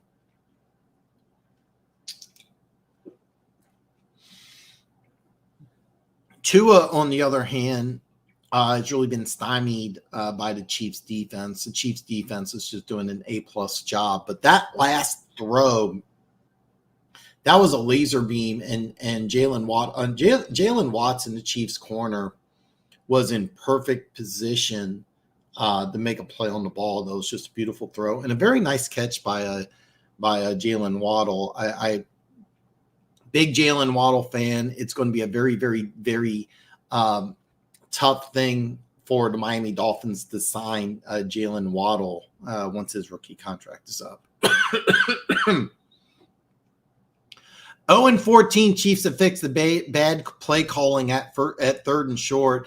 Yeah, that's one thing I really miss. I'm not sure how long you've been a Chiefs super fan, but that's one thing I loved about Marty Schottenheimer. Third and short, you knew exactly what the Chiefs were going to do, and you really couldn't stop it. There wasn't really much that you could do. I mean, you knew they were going to run the ball. You knew they were going to run the ball right up the middle. And third and short, you really couldn't stop it. I mean, you knew it was coming, and you still couldn't stop it. And that's something that's always been kind of a weakness of the Kansas City Chiefs, is that on third and short, when Andy Reid gets cute and it gets stopped, you're like, oh, no, stop doing that. But when it works, he's a genius. 1st and 10 after the 2-minute warning. The Dolphins are at their own 48-yard line. They need to get at least one first down before they get in field goal range here. Tua, nice throw here. And he's going to get Tyreek Hill wide open for a gain of about 17 here. Very nice play. Very nice play by Tyreek Hill here. Nice job by Dolphins offense. What you did is you had Tua just play action pass, nail Tyreek Hill for a gain of 15.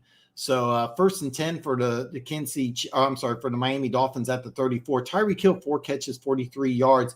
They're going to hand off here, fake handoff here, and Smythe, for whatever reason, doesn't want to go out of bounds. Dolphins do have 2 timeouts. So I'm sorry, I don't know who you are, dude, but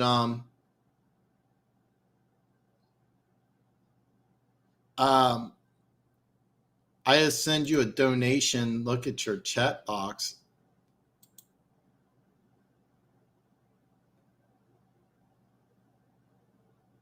I don't know who you are, dude. But I'm not gonna put up with that, dude. I'm gonna give you a timeout. I'm not really sure what you're doing. Pete, what's up, brother? Pete, what's up, brother, man? Kind of what we thought was going to happen, man. I'm really glad you're here, man. I'm really glad you're here.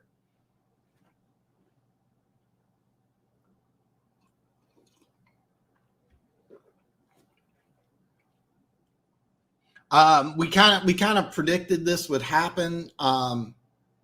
Chiefs defense is doing a really good job against the Dolphins offense, except for I don't get it, man. I don't know what that. I've never seen that dude before. Chiefs super fan. I have no idea what's going on. That was just strange. A little throw to Tyreek Hill. It's going to be a fumble. The Chiefs are going to pick up the ball. It's going to be a lateral here. Byron Cooks running downfield. Oh, my God. He's going to score.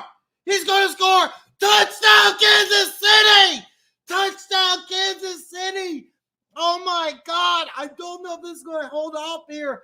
What happened is they're trying to get Tyreek Hill. Oh, God, man. Oh, wow. So they're trying to get Tyreek Hill the ball in some space. He was trying to make a move. He fumbled the ball, and the Chiefs picked it up. Former Buccaneer Mike Williams picked up the ball after McDuffie forced the strip. He lateraled it to Byron Cook. Normally, I would say don't do that. But Byron Cook picked up the ball. I think they're going to look at this again, but I think he's inbounds. I think they're going to keep this a touchdown. And Byron Cook, second-year player, second-round pick out of University of Cincinnati, picks up the ball, runs for a touchdown. And, oh, my God, Pete, I apologize. I try to be professional. I'm just like kind of geeked out about that. Mike Edwards, who came over in free agency from the Tampa Bay Buccaneers, made this biggest play as a Kansas City Chiefs. And Trent McDuffie, second-year player out of University of Washington, first round pick, a guy who's going to be a perennial Pro Bowler. He's a very, very good player. the Chiefs traded up in the draft to get McDuffie. It was actually funny. They traded with the New England Patriots. The New England Patriots were getting phone calls from the Buffalo Bills, and Bill Belichick, out of spite, refused to trade with the Bills, but made a trade with the Chiefs because the Bills desperately wanted Trent McDuffie. The Bills had to take Jalir Elam, player out of Florida, and they were not happy about that at all. It was definitely a consolation prize. And Trent McDuffie's been playing really, really well. His rookie season, he missed 6 games due to injury, but that was a great play. I don't blame Tyreek Hill at all for that. If you're going to try to be negative on Tyreek Hill, you can't do that.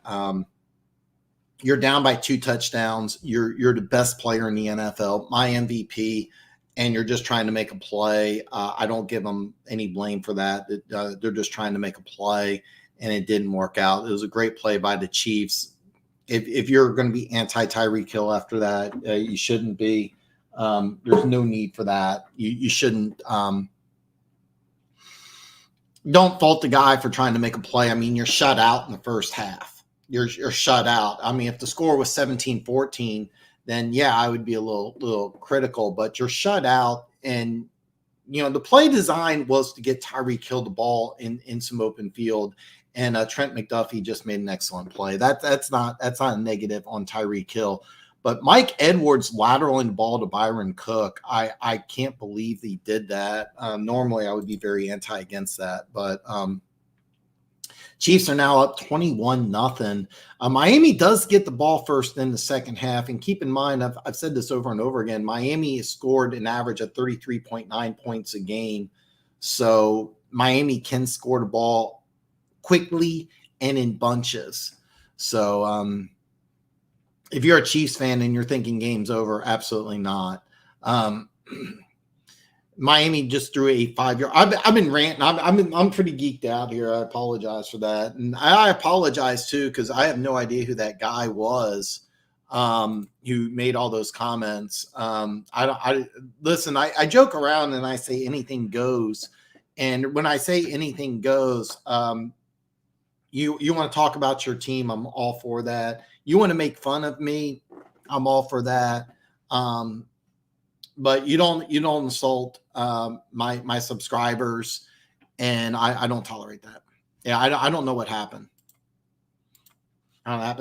Second and 5 here at the 30. Miami has 1 timeout left. 27 seconds left in the first half. Tua's in empty formation. He's going to go downfield deep, and he overthrows Jeff Wilson on the play here, and it's going to be 3rd down for the Miami Dolphins here. 3rd and 5 here, and here's the deal. Let's just say they don't get the ball back and they punt. I really don't think Kansas City is going to do anything. They only have the 1 timeout. If I'm Miami, I would actually just run the ball and just try to get out of the first half without trying to punt or without a turnover here. That's what I would do if I was the Miami Dolphins. They're going to line up trips to the top, bottom, and 1 wide receiver to the top. They're going to motion Smite, the tight end, to the bottom. Tua's going to throw the ball, and it's incomplete here. And I missed whatever that guy said. Sorry, bud. I was at the store. I have no idea. I mean, he threatened to beat somebody's ass. Just went on a rant. I just blocked him. I put him in timeout. I put him on a 5-minute timeout, and I don't know. I don't know what the dude's. I have no idea. I don't know who the guy was. If you were a regular, somebody who I knew, I would probably give you a little bit of leniency. Dolphins punted, and that was almost blocked. And Miracle Hardman, he's just going to let this ball bounce, and Chiefs are going to get the ball with 8 seconds left in the first half. I fully expect Kansas City to just take a knee and go into the first half, up 21-0. Right before the game started, I put action on Kansas City -1. I felt good about it. I just felt good about it. I know, man. I mean, it was really weird. Morton Counts, that idiot. Morton Counts, welcome, man. I don't recognize you, so I'm assuming you're talking about that dude who just went off on a rant threatening to beat somebody's ass. I don't get it. I don't know who he was mad at. I don't know what he was going off on. They're going to put some time back on the clock here. It's 18 seconds here, and they're going to repunt the ball. Dolphins should be careful because I didn't catch who it was. This was almost blocked. And the last thing you want to do is get a block punt here. The Chiefs don't even go after this one. They're going to punt. McCole Hardman's going to catch the ball at the 22-yard line. He's going to have a chance to run, and he's going to break a tackle but go down at the 32-yard line. So there's going to be 8 seconds left. You know what? I could easily see the Chiefs with one timeout, maybe taking a shot downfield, but so he's back with timeout, and he says, did you guys want to get the milk? It never came back because that's what I'm about to do. You come get the milk. Yep, what she is going to do is come through somebody's keyboard. I'm a Bengals fan, but I love football. Morton counts, man. I absolutely, I'm a Chiefs fan. I've said this so many times over. I said this privately. I've said it publicly. I really want more Bengals fans in this community. There's a lot of saltiness between Bengals and Chiefs, but I've said this over and over and over again. The one team I do not want to see in the playoffs is the Cincinnati Bengals. I'm a Chiefs fan. I'll be honest with you. Let's say Miami comes back and wins this game. If we play Miami in the playoffs, I'm not worried about them. I'm not worried about the Baltimore Ravens, even though I think that I did a power rankings video. I put the Ravens at number 2. I have them as the best team in the AFC. I don't have any faith in Lamar Jackson and the Ravens in the playoffs. Like I wouldn't mind. We have to go to Baltimore in the AFC Championship game. I'm not worried about it. I'm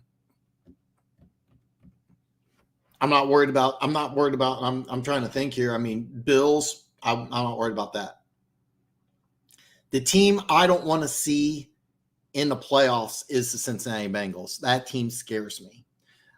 You're going to lose Lou Anarumo, your defensive coordinator. I don't know how he didn't get a head coaching job this last offseason. He's going to get a head coaching job in 2024. I don't know if he has any interest in college or not, but if he does, he could easily get a Power 5 job. My guess is he's going to get an NFL job, and he should have got one this offseason. Terry, it's 21-0, man. 21-0, brother. Well, I'm glad you're here. I don't recognize you. But I can pick and choose what I want, what I don't want. I don't recognize you, so like you coming in here. I say anything goes, but if you're gonna come in some comments like that, direct them towards me. You can make fun of me all you want. Make fun of me all you want. But certain things I don't tolerate. So, but welcome, man. I'm glad you're here, man. I rock with the Bengals. I hate playing them so much, though. Oh God, I do too. Because Lou Anarumo is a fantastic defensive coordinator. Jamar Chase is as good as any wide receiver in the NFL. Once he gets going, he's as good as anybody. Joe Burrow. The one issue I had with Burrow is I'm not sure. I remember that year number 2. He had that horrible leg injury. I wasn't sure he'd come back. He did. He came back, and I don't know if he had that calf injury this preseason. I don't know if he's a guy that can stay healthy for a whole year. I mean, he did last year, and when he's healthy, he's as good as anybody. Like, I mean, he really is. I mean, I got Patrick Mahomes as my quarterback. I mean, he's as good as anybody. I do worry about his health.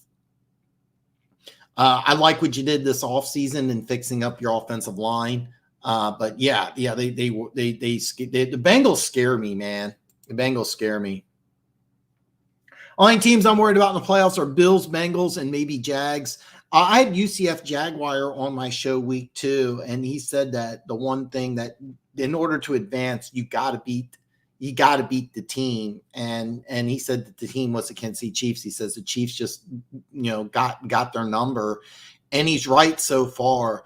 I predicted Trevor Lawrence. He was my preseason MVP. I think very highly of Trevor Lawrence. I think it's just a matter of time before he wins at least one MVP. I love Travis Etienne. The front seven's loaded. The secondary has some young talent. I don't think it's really put it together yet. Sooner or later, if that defense gets ironed out, that team is really, really good. I mean, they're going to win that AFC South easily. Easily going to win the AFC South. I mean, there's no question about it. They're going to host a playoff game. Remember, they came back from 27-0 against the Chargers last year in the playoffs, and it's just a really, really good team. Really, really good team. The Bills, I don't fear the Bills as much as the Bengals. Bills-Bengals later tonight is going to be a great game. Great game. Most people don't want defensive guys for head coaches nowadays. You are 100% correct. Jonathan Gannon, the Eagles defensive coordinator, got the Arizona Cardinals head coaching job, and I was adamant, why didn't you get Lou Anarumo? Because I don't know if you're aware of this or not, that there was some tampering, and they had to forfeit. Well, they didn't forfeit a draft pick. What the NFL did, and I thought this was really smart, is that they made them give the Eagles a draft pick in a trade. It ended up being a 3rd and a 5th. So what happened was the Arizona Cardinals got a 5th round draft pick and Jonathan Gannon, and the Eagles got the Cardinals' 3rd round draft pick. Where it may not sound like it's that big of a deal, but keep in mind the Cardinals' 3rd round draft pick, that was a high 3rd round draft pick, where that 5th round draft pick was basically a 6th round draft pick because, the Eagles went to the playoffs. So, I mean, even though it says only 2, it's really more like a 3-round difference. And that's how the NFL penalized the Arizona Cardinals for tampering to get Jonathan Gannon. And who would you want, Jonathan Gannon or Lou Anarumo? And that to me is a no-brainer. You take Anarumo, but Jonathan Gannon, for whatever reason, was the guy that he was the guy that Cardinals wanted, and we'll have to wait and see. If you say the best football team first to last, who would it be? I think right now the Philadelphia Eagles easily. I was thinking about doing this. So I go live Tuesday and Friday, and I'm planning on having one of my regulars. He goes by One Pride, and he wants to do his power rankings. He's been DMing me. By the way, all my social media is listed below. It scores 21-0. 21-0 at halftime. Kansas City's up 21-0. But the Philadelphia Eagles are my number one team. So I did a power rankings video, and he's been DMing me his power rankings. He wants to come on Tuesday, and we want to discuss power rankings. I haven't got all the details yet, but so I don't know exactly how the show's going to go. But the plan is to have One Pride come on, and me and One Pride are going to go over our power rankings. He's a Lions fan, so obviously he's going to have the Lions rated way too high. And I'm a Chiefs fan, so I may have the Chiefs rated a little too high. But my video, I had number one, I had Philly, and I think they're the best team in football. Jalen Carter is probably my rookie of the year right now. Forget the stats, he's just playing at a dominant level. It's just insane. It's just absolutely insane. The way he's playing right now is just phenomenal. Probably my rookie of the year. I'll have to think about it, but he's just been playing lights out. But Morton Counts. I want to touch base on this. I kind of went in a rant, and I apologize. I'm jacked up. I got an energy drink and coffee here. I don't know why. I really don't need it, but Lou Amarino should be a head coach, and I think he'll be a head coach very soon. He's really, really, really good. Dan, I usually agree about the Ravens, but Lamar looks like a new quarterback. I get that. I really do. It's just that in the playoffs, he's just consistently played poorly, and I would take the Chiefs over the Ravens in the playoffs because I trust Patrick Mahomes more than I trust Lamar. But I will say this: I really, really, really, really like. I really like the way the Ravens have looked this year. I have them as the best team in the AFC right now. But who do I fear in the playoffs? I fear the Bengals, not the Ravens. So I hope somebody wants Glenn this offseason so my squad can get a bonus draft pick.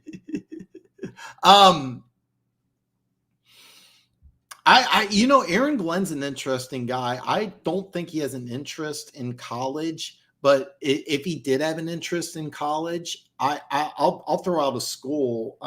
They gave a ton of money. I mean, a boatload of money, and they would have to take a loss. But his alma mater, Texas A&M, it looks like they're going to have 2 consecutive losing seasons. They got the guy from Florida State. I'm drawing a blank on his name, but there was some issues with recruiting. They had the number 1 class in the country, and then they came out and had a losing season. And I think they're 4-5 right now. If Aaron Glenn was interested, they'd have to work things out and give the coach that they signed, because he signed into a massive contract, so they would have to eat a lot of money. But if Aaron Glenn was interested, if I was a Texas A&M alum, I would be kind of looking at Aaron Glenn like, hey, man, you want to come to college? That's something I think that would be very interesting.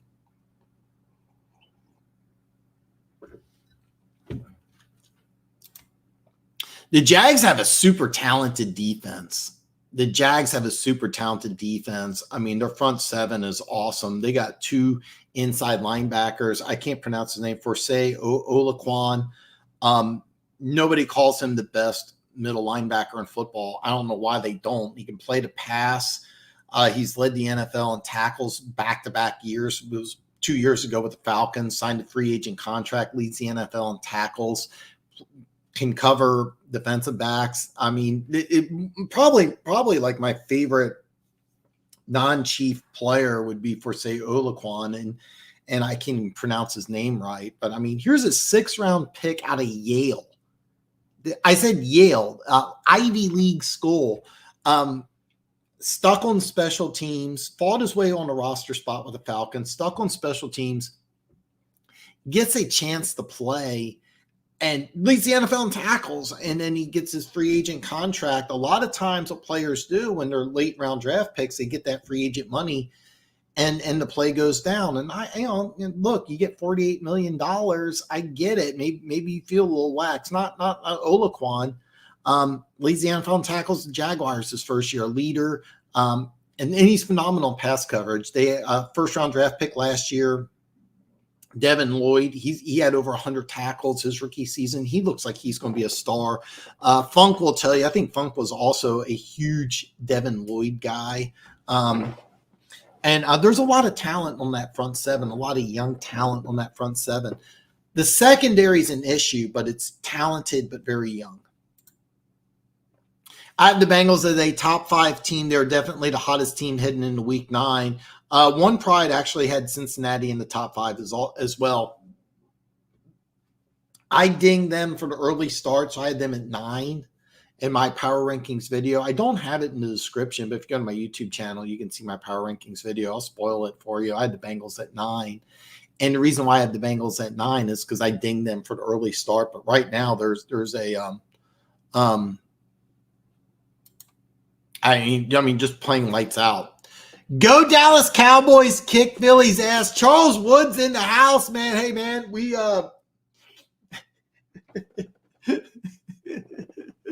We need more Cowboys fans here, brother. I have a guy.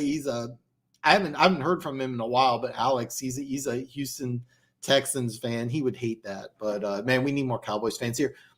If you watch my picks video, which I encourage you to do, that's my upset, as I have Dallas winning. Terry, man, I'm glad you're here, brother.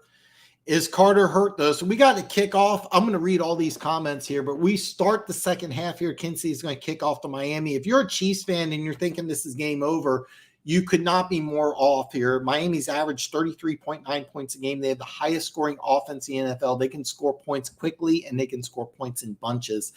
Kick's going to go out of the end zone. It's going to be 1st and 10 at the 25 when play resumes. Kansas City is up 21-0 to start the third quarter, but Miami can score quickly. This game is far from over. Isn't Carter hurt, though, backing? Yeah, he's banged up, but early on for as of right now, he's probably my rookie of the year. What the receiver for the Rams, Paca, I'm drawing a blank on his last name. He might get some consideration as well. Dolphins lining up, kind of old school offset eye. Tua's in a pistol. Tyreek Hill to the top. Jalen Waddle to the bottom. We're seeing Mostert's going to get the run right up the middle. It's going to get a gain of 3. And I kind of like that play here. Miami Dolphins just need to score some points. You don't need to score right away.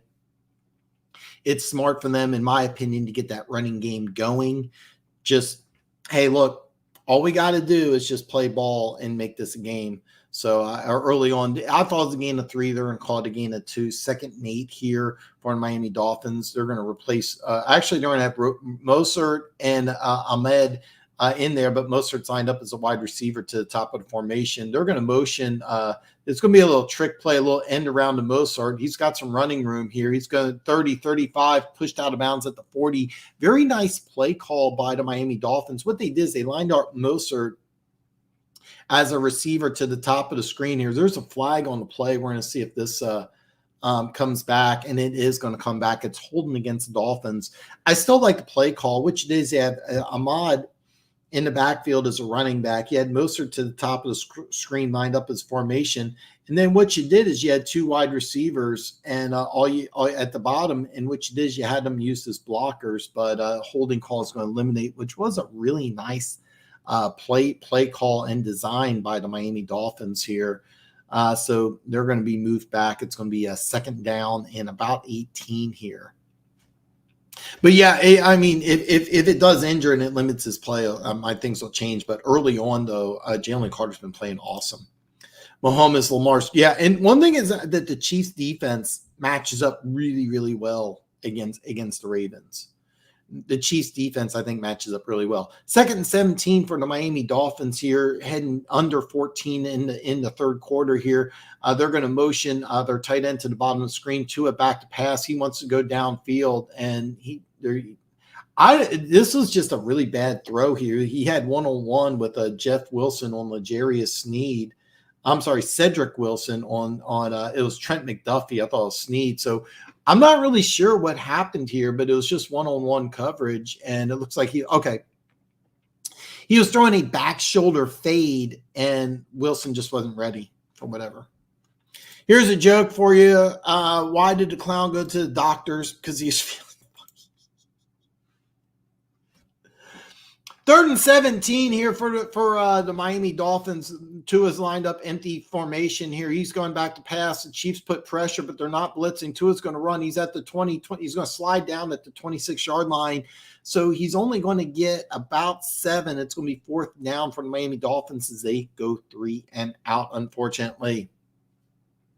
Ludini, I think you mean the Dolphins defensive coordinator. We were just talking about him. Doesn't care about yards. I've never seen a defensive coordinator teach defending the ball like him, especially after losing Bates and Bell. And one thing that they did, Dax Hill, the 1st-round pick out of Michigan's replaced him, played really, really well.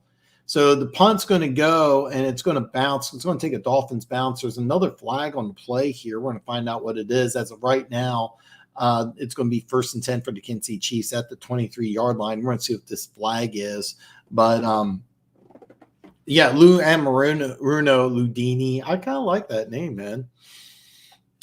Did a really, really great job with Dax Hill. He's done a great job replacing Jesse Bates. Not the same caliber of player, but really, really good player. Last year, actually, against the Chiefs in the AFC Championship game, Dax Hill actually played corner. And but the plan was for him to replace Bates as free safety. He's done a pretty good job so far.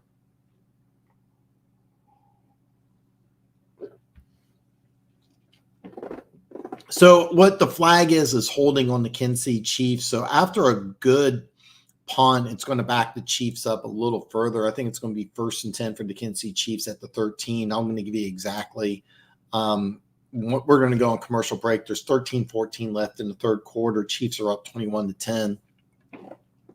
I love what Josh Allen does for the Jags. I don't know if you remember this, but 2 years ago, there was talk about the Chiefs trading for Josh Allen, and the Jags wanted multiple first-round draft picks, and it didn't work out.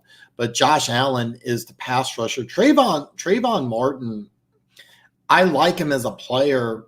I mean, he's got defensive end size, wide receiver speed, but he's not the same pass rusher as either Aiden Hutchinson, the guy who was chosen right after him in the draft. And Lions love that pick, by the way. But Josh Allen's their number one pass rusher, and then you got the number one pick in the draft who does a great job at stuffing the run and doing all the other things. And he's a good player, but he's not the guy that Josh Allen does. Josh Allen's a world-class pass rusher. Do you think Tyreek Hill has good stamina and speed and a good, or if he could throw, if he practices, do you think he has that armor? I'm sorry, man. I'm not really I apologize. I'm not really sure what you're trying to say. Off-ball linebackers, period. You're right. You're right. If you especially if you run a 4-3 type of defense, guys like Devin Lloyd, for say Olaquan get no credit. Are we only streaming the Chiefs game or streaming some other games like Eagles, Cowboys? You know what, Chiefs superfan? I've been saying that I want to do more games. Right now, I'm just doing Chiefs, but I've been thinking about doing other games. I've been battling some sort. You've heard me cough, and I'm battling some sort of illness. I really wanted to do a Raiders Lions on Monday night. I've been thinking about doing other games. Right now, I'm only doing Chiefs, but I'm leaning towards doing other games because I just have so much fun doing this. This is just a lot of fun for me. Doing these games, and I'm really glad I'm getting some interaction, not only from Chiefs fans like yourself, man, but I got my boy Funk in the house. He's been a longtime follower of me, a guy that's one of my favorite guys on here. Sorry I didn't listen to you. Sorry, my best buddy. I watch all your YouTube channels, but I was just watching my cat, my dog, my pig. All right, it's awesome. I like Lloyd almost as much. I actually liked Lloyd more than Bolton coming out of college. I love Devin Lloyd, and I thought that was a great pick for Jacksonville. He's going to be a stud linebacker. So we return back here, 1st and 10 for the Kansas City Chiefs on their own 13-yard line. Mahomes in shotgun formation. They're going to move Kelsey to the bottom, to the top and motion to the bottom. It's going to be a sprint draw right up the middle to Isaiah Pacheco for a gain of 4, maybe 5. And Pacheco just runs powerfully. He was actually stopped after a gain of 3, just powered forward for a gain of 2 more. So it's going to be a second and 5 for the Kansas City Chiefs. And Devin Lloyd's a guy I love so much. I was so high on him coming out of Utah, and I thought when Jacksonville drafted him, Jacksonville had 3 picks in that first round. You know, they chose. I just mentioned him, Trayvon Martin, number 1. Patrick Mahomes back to pass here. It's going to be a little quick pass to Noah Gray. He's going to power forward for a first down, and this was just Patrick Mahomes gets the snap, tosses to Noah Gray out in the flat. Off coverage, and just great job by the Kansas City Chiefs here. Travis Kelce so far, 2 catches, only 7 yards, but the Kansas City Chiefs are up 21-0. And I can tell you for a fact, that's all Travis Kelce cares about. Cares all about the wins, doesn't need the numbers. The best tight end in football doesn't need it. Chiefs lining up 2 tight ends, 2 wide receiver in motion, Miracle Hardman to the top of the formation. It's going to be a sprint draw right up the middle. And Pacheco, somebody just drilled Pacheco. He took a shot, but he gets a gain of 2 here. Nice job by Isaiah Pacheco there. Who's got the best arm in the NFL to throw? And to me, it's Mahomes. Nuka, yeah. Terry, it's a little tough to answer because a guy like Stafford has an absolute howitzer. Yeah, Stafford still has one of the best arms in National. I think it's Mahomes. Now, it's just strength, just arm strength. I think Josh Allen. But who has the best? Who has the most? This is a tough one. Arm strength, Josh Allen. Mahomes' arm talent. Stafford's top 5. I have no idea what you're talking about. Slasher, what are these flags? Man, there's a lot of flags today, man. There's a lot of flags. A lot of flags. 2 wide receivers to the bottom here. Travis Kelce's going to motion out. He's going to be at the slot at the bottom here. It looks like there was a jump here. No flags are going to be called. They're calling a flag here. It looks like it's going to be a hold. Patrick Mahomes is going to scramble to 35 to 40. There's going to be a holding call here. So there's going to be a holding call on the Kansas City Chiefs. So even though it was a scramble for about 15, it's going to come back. Holding on the Kansas City Chiefs. I didn't see who got the hold here, but it's going to eliminate what was a nice first down run. I'm so sad right now because I really want to shout out right now. I'm literally crying. I'm not really sure what's going on here, Terry. It's going to be 3rd and 18 here for the Kansas City Chiefs.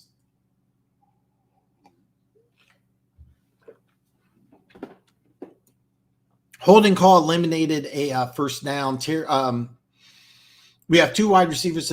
Actually, it's going to be trips to the bottom, 1 wide receiver to the stop, to the top. Jared McKinnon's lined up to Patrick Mahomes left. Patrick Mahomes back to pass. He's looking deep here. Nobody's open. He's got some time here. He's going to scramble up into the pocket. He's going to run. He's at the 25. He's going to cut back inside to the 30. He's trying to get the first down, but he's going to end up 1 yard short, and he takes a hit. Patrick, don't take those hits, man. Don't take those hits. I don't like seeing this at all, but this is a nice run. And give a lot of credit here because the Dolphins had everything covered.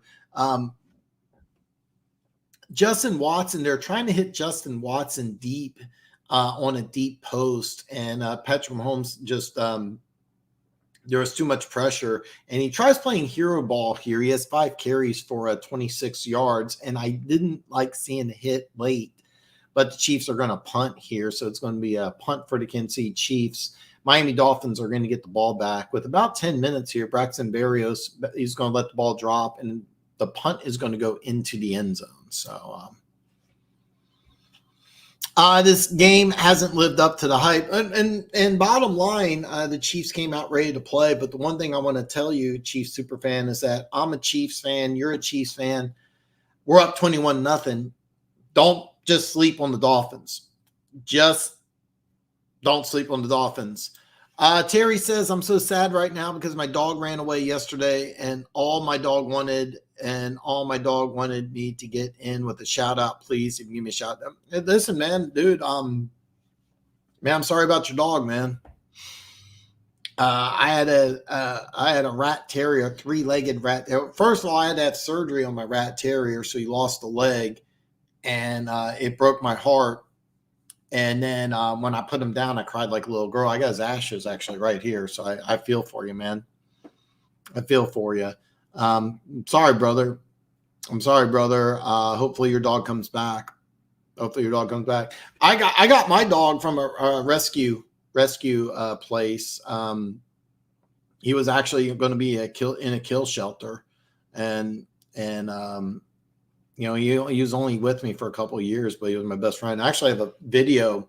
I took him to vote, and it is so funny. There's it's a church and a school that's like a quarter mile away from me, and I took my dog up for a walk, and you know they closed it down so they could put voting booths in the school. So I just took my dog there, and I asked the people, I was like, hey, can I bring my dog in so we can vote? And they're like, well, you know, we really don't own the school. And I said, it's okay. He's trained. And, you know, I just picked him up, and they were kind of looking at me weird, but they didn't know what the rule was. Could we bring a dog in? Could we not bring a dog in? So they just let him in. So me and my dog voted together. It was kind of cool. But yeah, man, I'm sorry, brother. I feel for you, man. Chief Superfan, man, dude, you're on fire, man. I'm so glad you joined here. Didn't it drama rant? Never sleep on Tyreek. He can literally have an 88-yard touchdown. Absolutely. Absolutely. That's the one thing you got to worry about is you absolutely got to worry about Tyreek Hill and Jalen Waddle. I mean, the Dolphins average 33.9 points a game. They can score in bunches. They can score quickly. Absolutely, Terry. Absolutely. Bring it on, brother. You can roast me. You can't roast anybody else. I mean, I say anything goes, but you insult other people here. I'm just going to ban you. You can insult me all you want.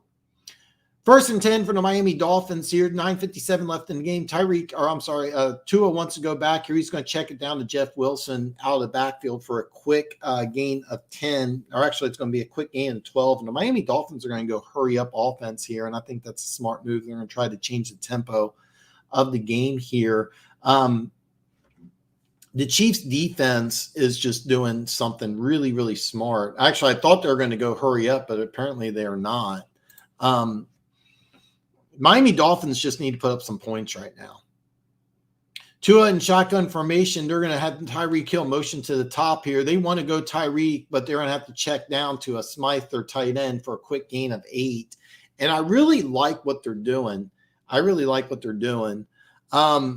I don't think Pete's pissed. I really don't think he's pissed. He came on my show and he thought the Chiefs would win this one, but I think he wanted to see something more from the I think he wanted to see more from the Dolphins, you know. It's going to be 2nd and short here, but early on, I like what the Dolphins are doing this drive here. They're going to motion Smythe to that's Chase Claypool to the bottom formation, trip receivers to the bottom. Ahmed to his it's Jeff Wilson Jr. to his left. They're going to motion him in a sprint draw to the right side for a gain of 5 and a first down. Good job by the Dolphins this drive. Nice combination of run and pass, trying to get some points on the board. What you want to do when you're down by multiple scores is you just want to get that first touchdown. You want to get some confidence in your offense, and you're hoping that just carries forward here. You're not trying to score quickly. You just got to score. They're going to have Chase Claypool in the backfield. He's going to motion out to the slot at the bottom of the formation here. It's trips to the left. Fake pitch out for Tua. He wants to go downfield. He's going to get Tyreek Hill for a gain of 7. It's going to be 6 maybe. Trying to get Tyreek Hill involved in the offense here. Nobody feels worse than Tyreek Hill after that play.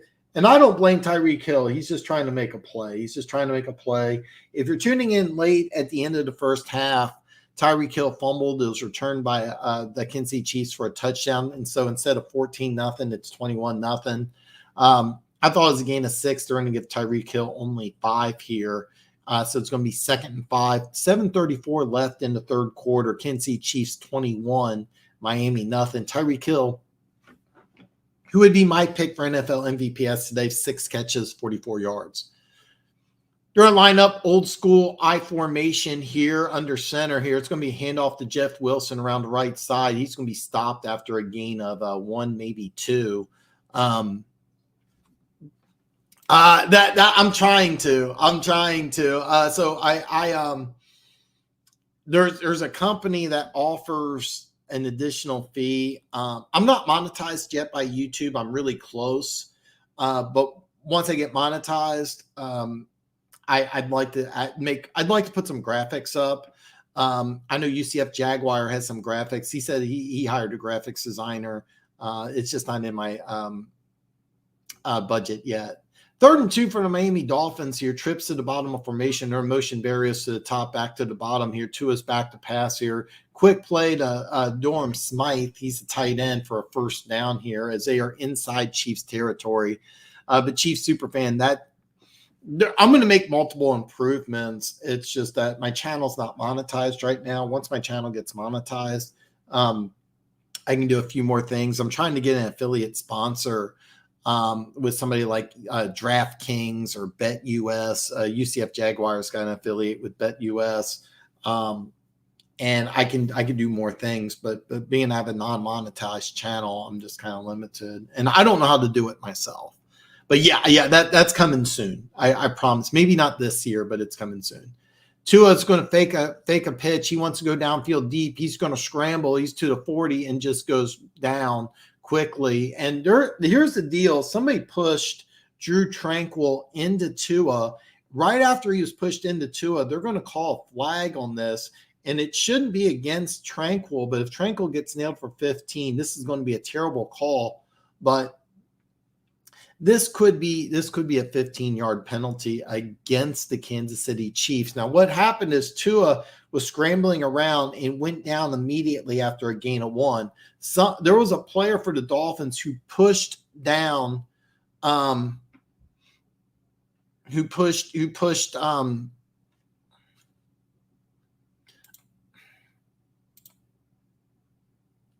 I'm sorry. I don't know what's going on. I don't know if this guy's just messing with me or not, but I just banned him. I don't know what this dude's doing. I think it's just so I apologize for the comments. I tried to deal with it, but Terry's just been banned. I don't know what the fuck that guy's thinking. I'm not in the mood for it.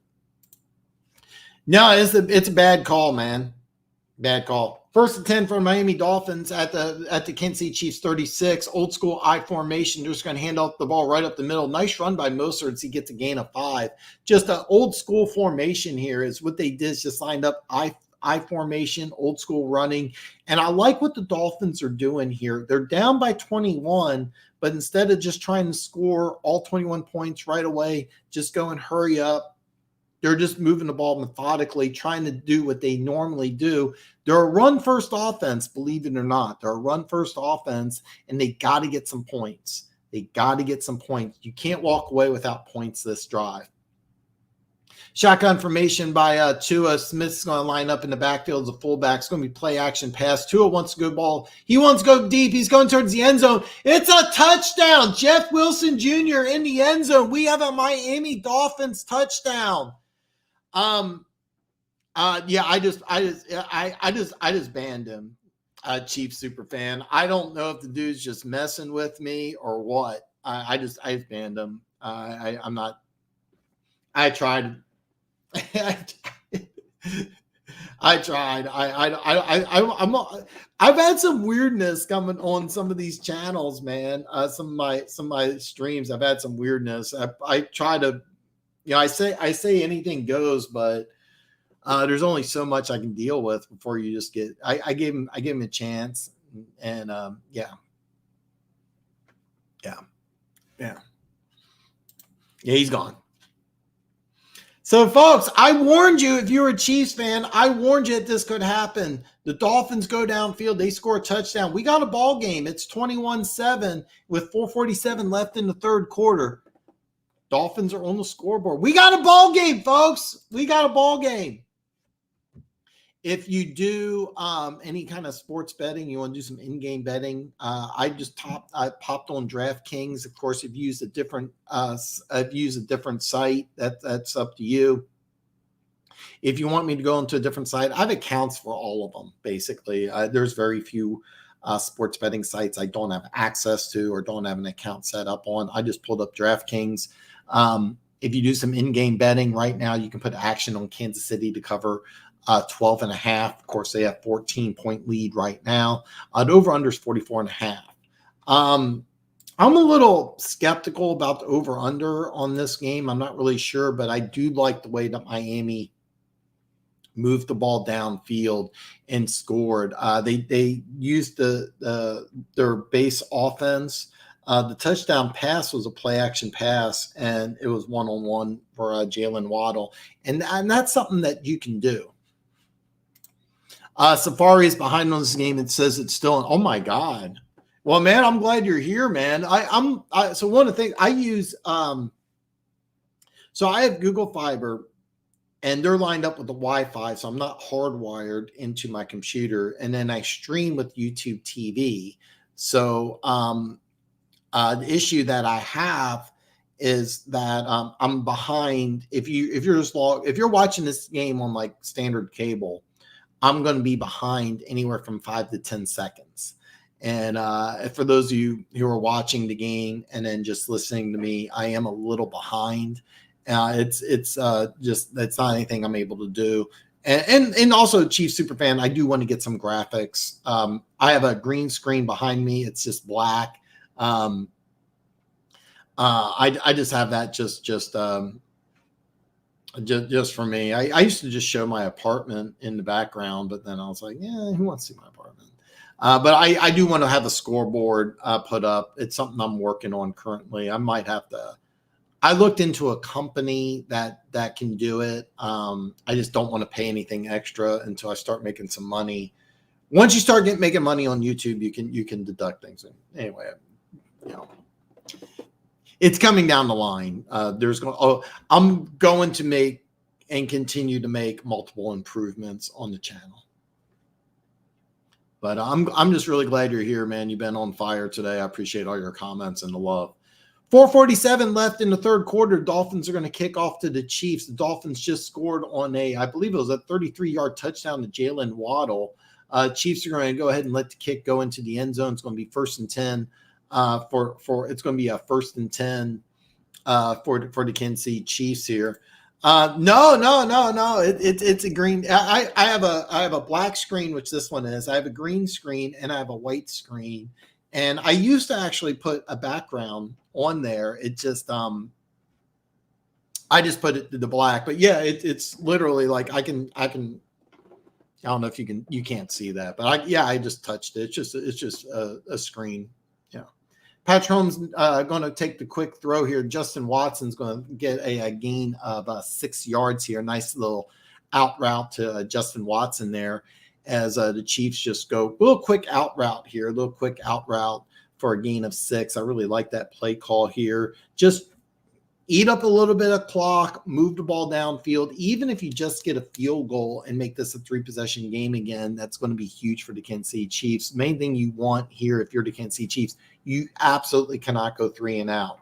Patrick Mahomes shotgun formation or motion Miracle Hardman to the bottom of the formation. A little quick throw to Miracle Hardman. He's going to nice block by Travis Kelce, and Mecole Hardman gets a first down. Nice job here. You had Justin Watson and Travis Kelce blocking for Miracle Hardman. And Miracle Hardman looked like he was stopped for a gain of just 4, but he scored for a gain of 10, and the Kansas City Chiefs first down. Very nice play call by the Kansas City Chiefs, and very nice block by Travis Kelce. Everybody knows Travis Kelce's Chiefs' #1 receiver. He does block. I've been critical about that, but no. Patrick Mahomes empty formation trips to the top of the screen. Noah Gray and MVS at the bottom here. Patrick Mahomes backs a pass. He wants to go deep. He's going to check it down to MVS here, and MVS gets absolutely nothing. Great job by the Dolphins defense. Xavier Howard all over that. So what they did is, this is interesting. The Kansas City Chiefs, what they did is that they did something a little different. It's normally what you do in a passing progression, short, medium, and long. What the Chiefs did was just the opposite. They wanted to go long and then MVS short. And MVS, the Dolphins covered it perfectly. 2nd and 10 for the Kansas City Chiefs. Trips to the top of the formation here. Isaiah Pacheco to Patrick Mahomes' left. A little quick slip screen, and it's going to fall. Looked like it was deflected. They were trying to get Travis Kelce, and it was deflected at the line of scrimmage here. I didn't see who got it, but the television's focusing on Bradley Chubb, so Bradley Chubb may have got his hand up here. So what it was is that Bradley Chubb, and what this was is that it was the same play that they did earlier, except they were trying to get Travis Kelce with some blockers in the open field, but Bradley Chubb read it. It's going to be 3rd and 10 for the Kansas City Chiefs here at the 43-yard line here. Jared McKinnon's entered the game here to Patrick Mahomes' right. Patrick Mahomes back to pass here. There's a flag on the play that's usually holding. There's another flag. That's going to be another holding call. Patrick Mahomes was hit out of bounds. Are they calling up? There's a little scuffle here on the Dolphins bench. Patrick Mahomes was hit close to. He was hit out of bounds or at the sidelines. I don't know if they're going to throw a flag or not, but several Chiefs came to Patrick Mahomes' defense. It was after an 8-yard gain, but I don't know if they threw a flag, but there are 2 other flags being thrown here. We're going to see what happens here. This could be offsetting penalties, but they're going to call a holding call. So here's the drill. Patrick Mahomes scrambled out of bounds to the Miami Dolphins sidelines, and he was hit almost late. Chiefs fans are going to say it was late. And on the replay, it looks like Van Ginkel hit him as he was going out of bounds, but Van Ginkel wisely turned to the side, and Patrick Mahomes, this is borderline because I've seen this call where it's a personal foul, but Van Ginkel really did a good job in just going off to the side and not getting that personal foul penalty, because if he squared up while Patrick Mahomes is out of bounds, that's easily a 15-yard penalty. What they're doing is that they're going to take this 3rd down. So so here's the deal. If they don't accept the holding call, it's going to be 4th and about a yard and a half. So what Miami is doing is they're going to take the penalty and make it 3rd and 20. It looks like it right now, but we got 3rd and 20, and they're showing a picture of Andy Reid. Andy Reid's pissed because this could have easily been called a personal foul, roughing the passer or hitting the quarterback late. But Van Ginkel did a fantastic job as he was running, shifting his body so that his back hit Mahomes. If he hits him straight on and he doesn't shift his body to the side, that's a 15-yard penalty. Smart play by Andrew Van Ginkel. Andrew Van Ginkel, one of my favorite players. I know his last name's Ginkel. I think his first name's Andrew. So it's actually going to be 3rd and 20 instead of 4th and 2. Miami's going to take the penalty. We'll see if it's a smart move by the Dolphins or not.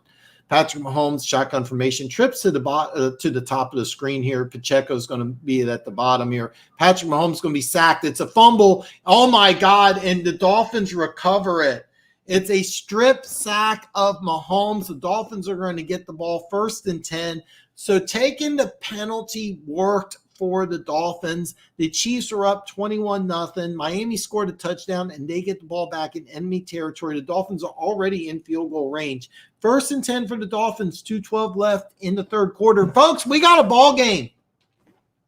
We got a ball game. Miami's going to get this ball. I believe it's going to be at the Kansas City Chiefs 35-yard line. And what they did here, this was a really good job by the Miami Dolphins. What they did is that they only brought 4. They ran a stunt, and that was Bradley Chubb, who forced the fumble, former Denver Bronco. Really, really A-plus job by the Miami Dolphins. Yeah, absolutely, Funk. Smart move, because I thought it was a mistake. Why would you want to give Patrick Mahomes another chance? But the gamble paid off big time. It's going to be 1st and 10. It's actually at the 27-yard line. So Dolphins going to line up old school I formation here. They're in motion man goal to make this an offset I here. It's going to be run right up the middle. Raheem Mostert's going to get a gain of 4 here. Great job by the Miami Dolphins. And there's another flag on the game. Not yet, but we got a ball game.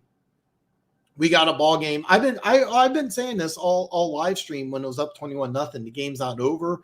Dolphins have the highest scoring offense in the National Football League, so you can't sleep on the Dolphins. They can score at any time, but this holding call is going to be a big one. This pushes the Dolphins back 10. Instead of a gain of 4, it's going to be a loss of 10.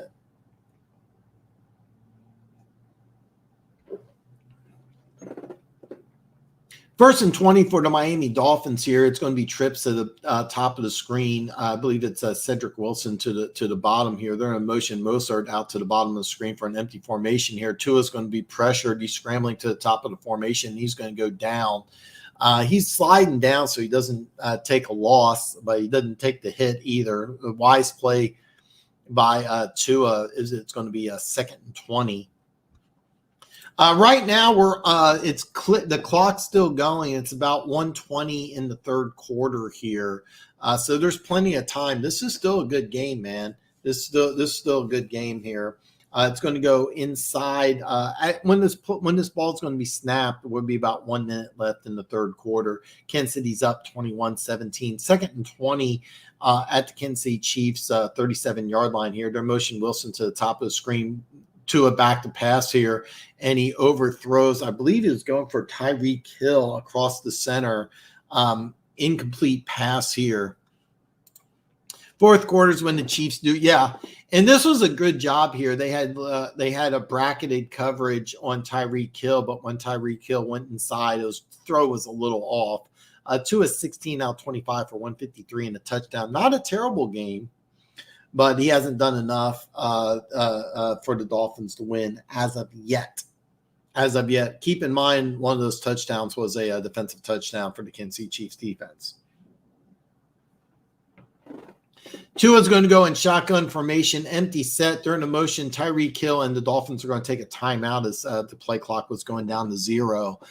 58 seconds left in the third quarter. Kansas City is up 21-7 as the Dolphins take their first timeout on 3rd and 20. And I think what you want to do if you're the Dolphins is, because you're in field goal range, you want to run a play where you get either Tyreek Hill or Jalen Waddle the ball after a couple of yards, and you want to see if they can do a run after the catch to get the first down. And that's the goal. That's the goal. The goal is that what you want to do is try to get the ball after a short gain and do the run after the catch. They're going deep. I think just the opposite. I think that they're going to go short, try to little like bubble screen to Tyreek Hill. We're going to find out. We're on a commercial break, but I think that what you're going to see is a quick pass to either Tyreek Hill or Jalen Waddle and try to get them into the open field, because even though you're down by 14, if you get a field goal here, it really helps out quite a bit. Taking 21-10 is not the end of the world, especially when you got one full quarter to play and you have the Miami Dolphins high-powered offense. So even though it may not sound like it's that smart of a move, if I'm the Miami Dolphins, I try to just throw the ball short, get either Tyreek Hill or Jalen Waddle in the open field and see if they can make a play and try to go 21-10. Kansas City needs points. Absolutely. I 100% agree with you. 100% agree with you. Ideally, what the Chiefs do is have a long drive, eat up a lot of clock, and put some points on the board. We're going to have to find out what goes on here. I mean, ideally, Miami doesn't get enough for a first down, kicks a field goal, and the Chiefs get the ball back and put some points up in the fourth quarter and make this a keep in mind 21-10. I know I say 2-possession game, but 21-10, that's a lot better than 21-7. And I think that what the Miami Dolphins want to do here is make sure they get a minimum of 3. They don't want to, the worst thing that could happen besides a turnover is for Tua to get sacked. So I really think that what you're going to see here is the Miami Dolphins go short, but try to get either Tyreek Hill or Jalen Waddle in a position where they can run after the catch and make a play. But what you don't want to do right here is take a sack and get you out of field goal range. The most important thing if you're the Miami Dolphins right now is to try to get at least 3 here. 3rd and 20 at the Kansas City Chiefs 37 here. Empty formation. Tua is going to go back to pass here. He's got pressure. He's going to dip it off to the side here. It's going to be Jeff Wilson. He's going to be stopped for a gain of 7. And there's another flag on the game here. Is Jason Sanders still their kicker? You know, that's a good question. I actually should know that, but I don't off the top of my head. There's a flag, and Tua's pointing towards Kansas City. If that's the case, we could have an automatic first down for the Kansas City Chiefs here. Let's see what the flag is here. It's going to be a personal foul. Oh, my God, roughing the passer against the Kansas City Chiefs. What a terrible penalty for the Kansas City Chiefs. I'm not saying it's a terrible penalty as in a bad call. It's just a big flag. Gives the Miami Dolphins an automatic first down. So here you are. You're in a great position if you're the Kansas City Chiefs. And what this is Chris Jones pushed one of the Miami Dolphins offensive linemen after the play was over and they called a personal foul. Chris Jones, you got to regain composure. So it's going to be 1st and 10 for the Miami Dolphins here. And Chris Jones is mad. Hopefully he makes a play here, but that was a very unnecessary penalty by the Kansas City Chiefs. So it's going to be 1st and 10 at the 13-yard line of Kansas City here as we are going under 30 seconds in the third quarter. I formation, Mostert's going to get the pay. He's going to cut forward, and it's a touchdown, Miami Dolphins. So with 22 seconds left in the third quarter, I hope so. I hope so, Chiefs superfan. So with 22 seconds left in the third quarter, Miami makes this a one-possession game. Kansas City Chiefs 21, Miami Dolphins 13 with the upcoming extra point. And the Chris Jones penalty ends up costing the Kansas City Chiefs big time. So with 13 seconds left in the third quarter, it's Kansas City Chiefs 21, Miami 13, awaiting the extra point here.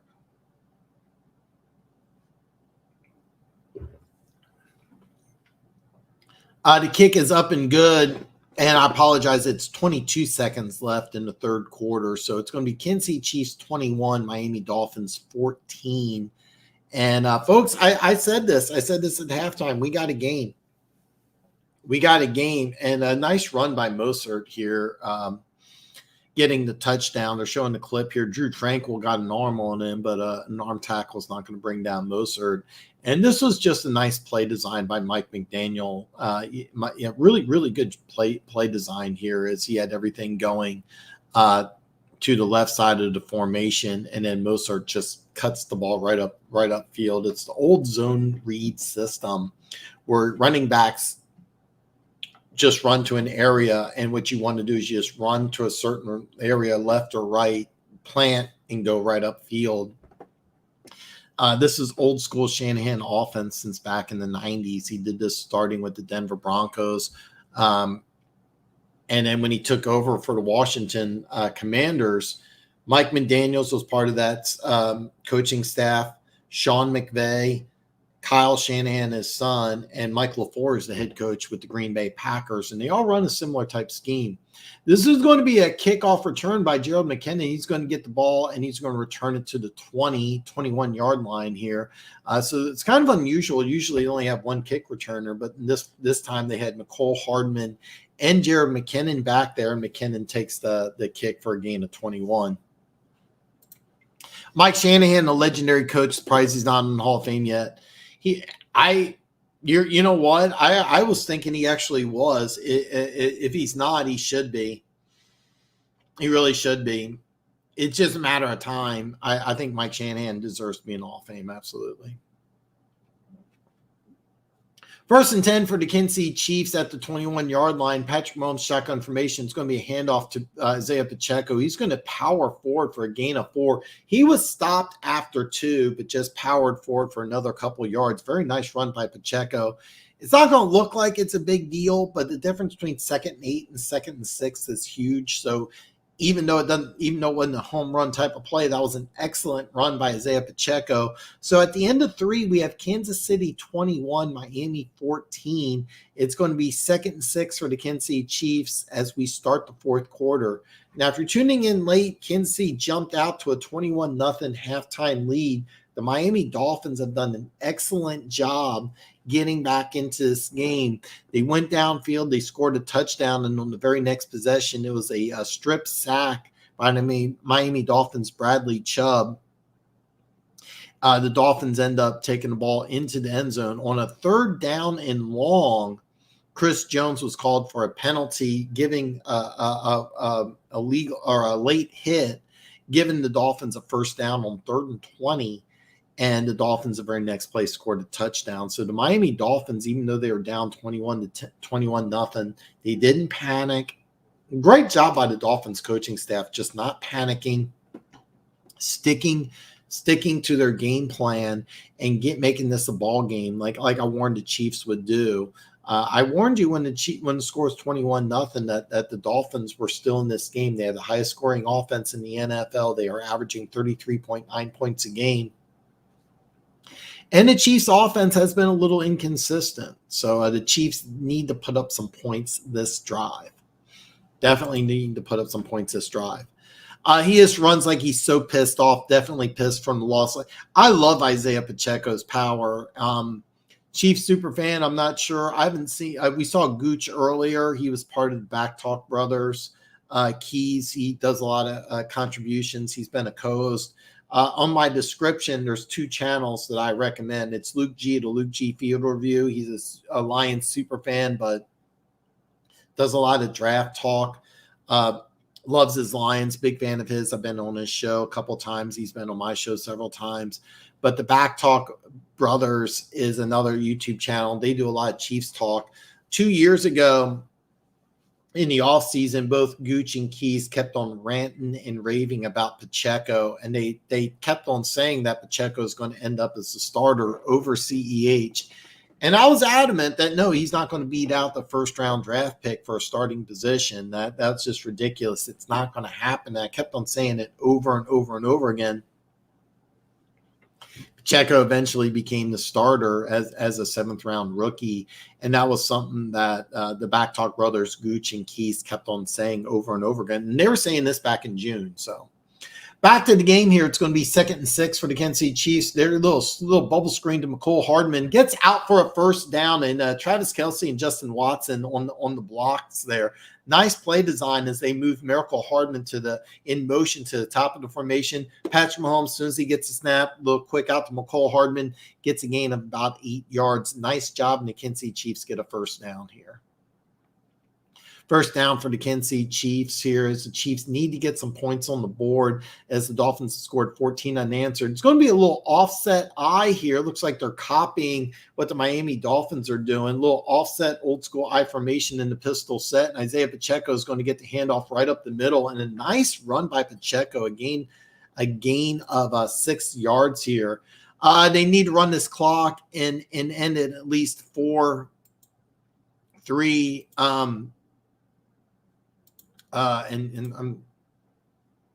Okay. So what he's saying is he needs to run this clock and end in at least 3. Yeah, absolutely, Chiefs superfan. What the Chiefs need to do is run the ball, take up some clock, and put 3 points and make this a 2-possession game. Nice run there by Pacheco. I thought he got 6, but they're going to call it a gain of 5 here. Miracle Hardman's going to motion to the top of the formation. It's going to be a handoff Pacheco around the right side. He's stopped after a gain 3. Powers forward for a first down. He does not want to go down, folks. Isaiah Pacheco does not want to go down as he was stopped after a gain of 3. He kept on fighting. There was a pile, and he just refused to go down. Gets a Kansas City Chiefs first down, and Isaiah Pacheco is just fighting and fighting and fighting. And yeah, he looks like Derrick Henry just moving a pile there. What a big run here. Fake handoff to Isaiah Pacheco. Patrick Mahomes wants to go deep. He's going to check it down to Isaiah Pacheco. And it's going to be an incompletion. And what happened is, if you didn't see this live, I'm going to try my best to describe this. What happened is they motioned the ball to Pacheco. So it was a check down to Pacheco. Pacheco did not catch the ball, but after the play, Pacheco's helmet comes off, and it looks like Bradley Chubb throws it, and the Chiefs are motioning for a penalty, but the refs believe that it was not he didn't just rip the guy's helmet off, which it kind of looks like it did, but it really didn't happen that way. Pacheco's going to get a breather. P. Ryan's going to go ahead and enter the game here out to Mahomes' left here. They're motion Travis Kelce to Patrick Mahomes' left. It's going to be a sprint right up the middle for P. Ryan. He's going to dive forward and just get 1. So it's going to be 3rd and long for the Kansas City Chiefs here as what they were doing is they were hoping to get the Dolphins caught off guard, but the Dolphins were ready for it. So it's going to be 3rd and 9 for the Kansas City Chiefs here. The biggest third down of the game as they don't want to give the Dolphins the ball back after they've scored back-to-back touchdowns on back-to-back possessions here. So it's going to be 3rd and 9 for the Kansas City Chiefs. Jared McKinnon's entered the game here. It's going to be at the 45 here. So Kelsey's at the bottom of the screen here. Justin Watson's to the top. MVS and Rasheed Rice is to the bottom. Patrick Mahomes going deep, And it's going to be an MVS drops the ball. Oh, my God. Oh, man. MVS drops what would have been a touchdown. There was some contact. And there was some contact. So, I mean, it was some contact. The defensive back, Kohu, gets his hand on the ball, but then they're showing a replay, and it really looks like it should have been a catch. I'm sorry, MVS, man. I'm trying to give you the benefit of the doubt, but I mean, yeah, it looked like it would have been 1st and 10 at the 10. The Dolphins defensive back, Kohu, is elevated into a starting role due to injuries. Did really, really great job. But yeah, the drops are frustrating. Chiefs took a shot downfield. If they get it, this game's completely different. But the Chiefs punt, and the Dolphins are going to get the ball back after scoring on their their last 2 possessions.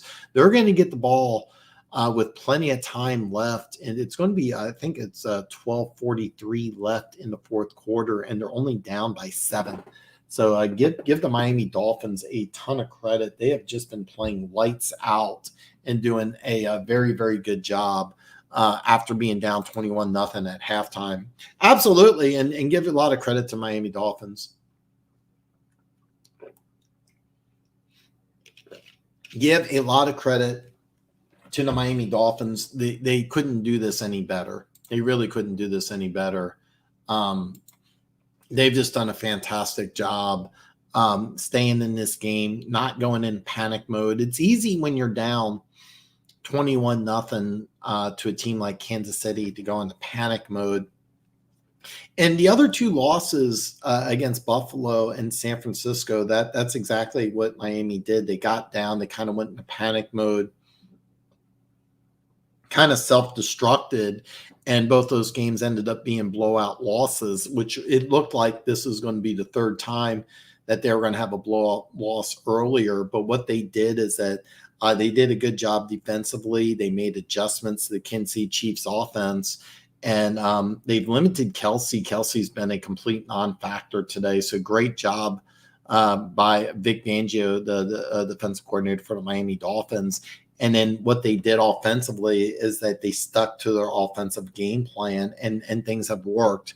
Keep in mind that final touchdown would not have occurred if it wasn't for a Chris Jones personal foul on 3rd and 20. So instead of Miami kicking a field goal, they got a 1st down, and the very next play they scored. So kudos to the Miami Dolphins. But yeah, we are definitely losing momentum here, Chiefs superfan. We are definitely losing momentum. Folks, we got a good game. Folks, we got a really good game here. If you're tuning in late, the Chiefs got a 21-0 halftime lead. The Miami Dolphins scored touchdowns on back-to-back possessions. We got plenty of time in the 4th quarter, and Miami is only down by 7. I agree completely. I really wanted Juju Smith-Schuster here. The Chiefs are banking on Sky Moore and MVS to step up. Neither one of them really have. Rasheed Rice has had flashes, but he hasn't been consistent. And that's what we need. 1st and 10 from Miami Dolphins at the 11-yard line. Tyreek Hill's going to motion in formation to the top of the formation. They're going to run to the bottom. Raheem Mostert's going to be stopped after a gain of 5. And what they did here is it's a very simple play design. You're just running to the right side of the formation, but you motion to the bottom of the formation, have them go back to the top, and that was ideally designed to go ahead and get players to move to follow Tyreek Hill. The Chiefs really didn't fall for it, but it was a nice gain of 5 yards by the Miami Dolphins. So it's a 2nd and 5 here. We got 11:30 left in the 4th quarter, and the Dolphins are only down by 7. Nick Mangold's going to motion back to his natural fullback position. I formation, old school football, and Jeff Wilson powers for a 1st down. It's a gain of 9. And what they did is they motioned Mangold. He lined up as a tight end, then they motioned him back as a fullback, and they just run the ball right up the middle for a gain of 9. This was just really smart football by the Miami Dolphins. They're a run-first team that's got a lot of speed, and they just ran the ball with some power right here. Great job by the Miami Dolphins, just not doing anything overly complex, just running the ball. 1st and 10 for the Miami Dolphins here. It's going to be a little pitch out to Mostert here. And he fumbles the ball. And we're going to see who jumps on it. I believe it's the Miami Dolphins. Mostert, after a gain of 3, the ball came out and the Dolphins do fall on it.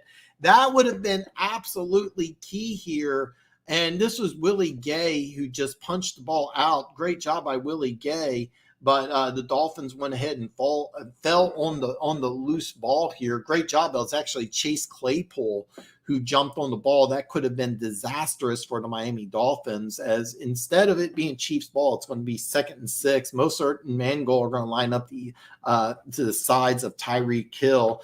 To a Tua. It's going to be a little pitch out. No, fake the pitch out, and it's going to be a quick throw to Mangold.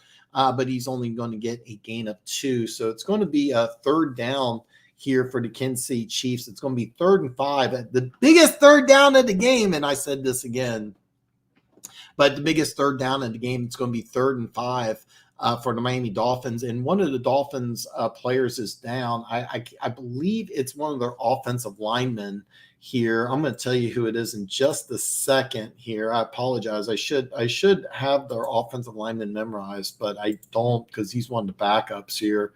I believe that's Robert Jones. So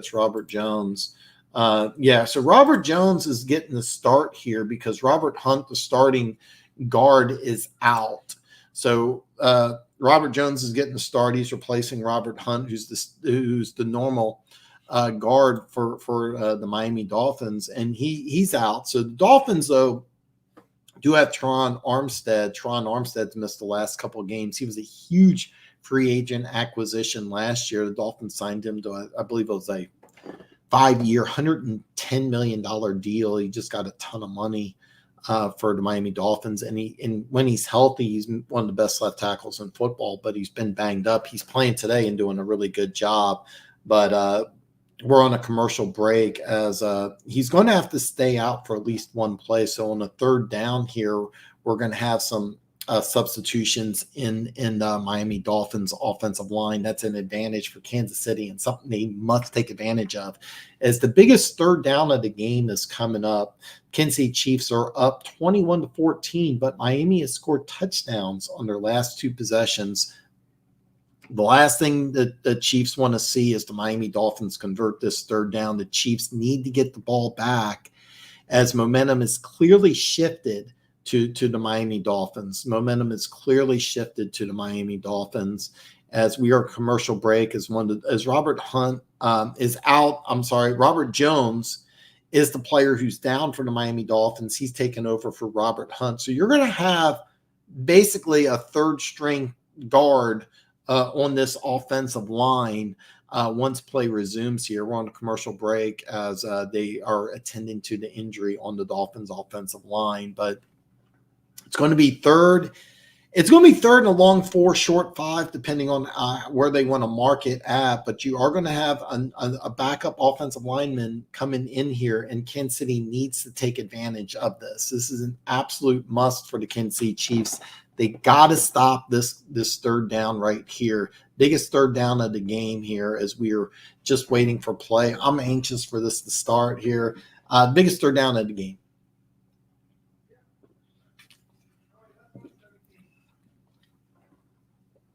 And the reason for the extended commercial break is Robert Jones, he had to be he had a guide on each side. So the way it looks, he's not coming back. It's going to be 3rd and 5 for the Miami Dolphins here. Tua is going to be in shotgun formation here. He's got Mostert to his right here. Tyreek Hill's lined up, and as a tight end, he's going to motion to the bottom of the screen here. He wants to go to Tyreek Hill, and Tyreek Hill gets the 1st down. Nice little play here. And what they did is they motioned Tyreek Hill to the bottom of the formation. And what they did is they just motioned him, had him do a quick out, and he went ahead and made the play. Great play by Tyreek Hill. And they had Jalen Waddle on that side too. So you got to watch out for Jalen Waddle deep. That's why this play design works really well, is that what you did is you just motion Tyreek Hill. And then after you motion Tyreek Hill, just have him do a simple out route. And it is a nice a very nice Miami Dolphins first down. Very nice play by the Miami Dolphins. 1st and 10 from the Miami Dolphins at their 35. Tua's in shotgun formation. They're in a motion Jeff Wilson to the top of the screen. And it's a little play action pass. Play action pass to Jalen Waddle. Jalen Waddle gets a first down. It's 8:30 left in the game. Plenty of time. 8:30 left. Kansas City's up 21-14. And what Tua did it was a nice play because you motioned Jeff Wilson to the top of the formation, and then you just threw it a little slant route to Jalen Waddle for a first down. Jalen Waddle, 3 catches, 42 yards.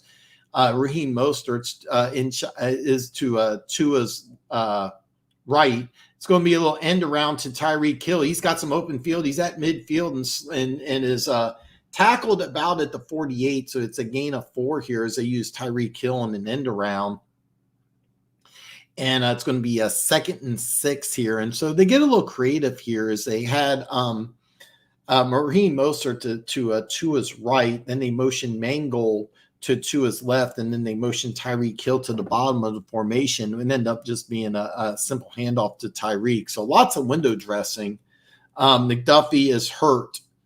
I apologize because I missed that.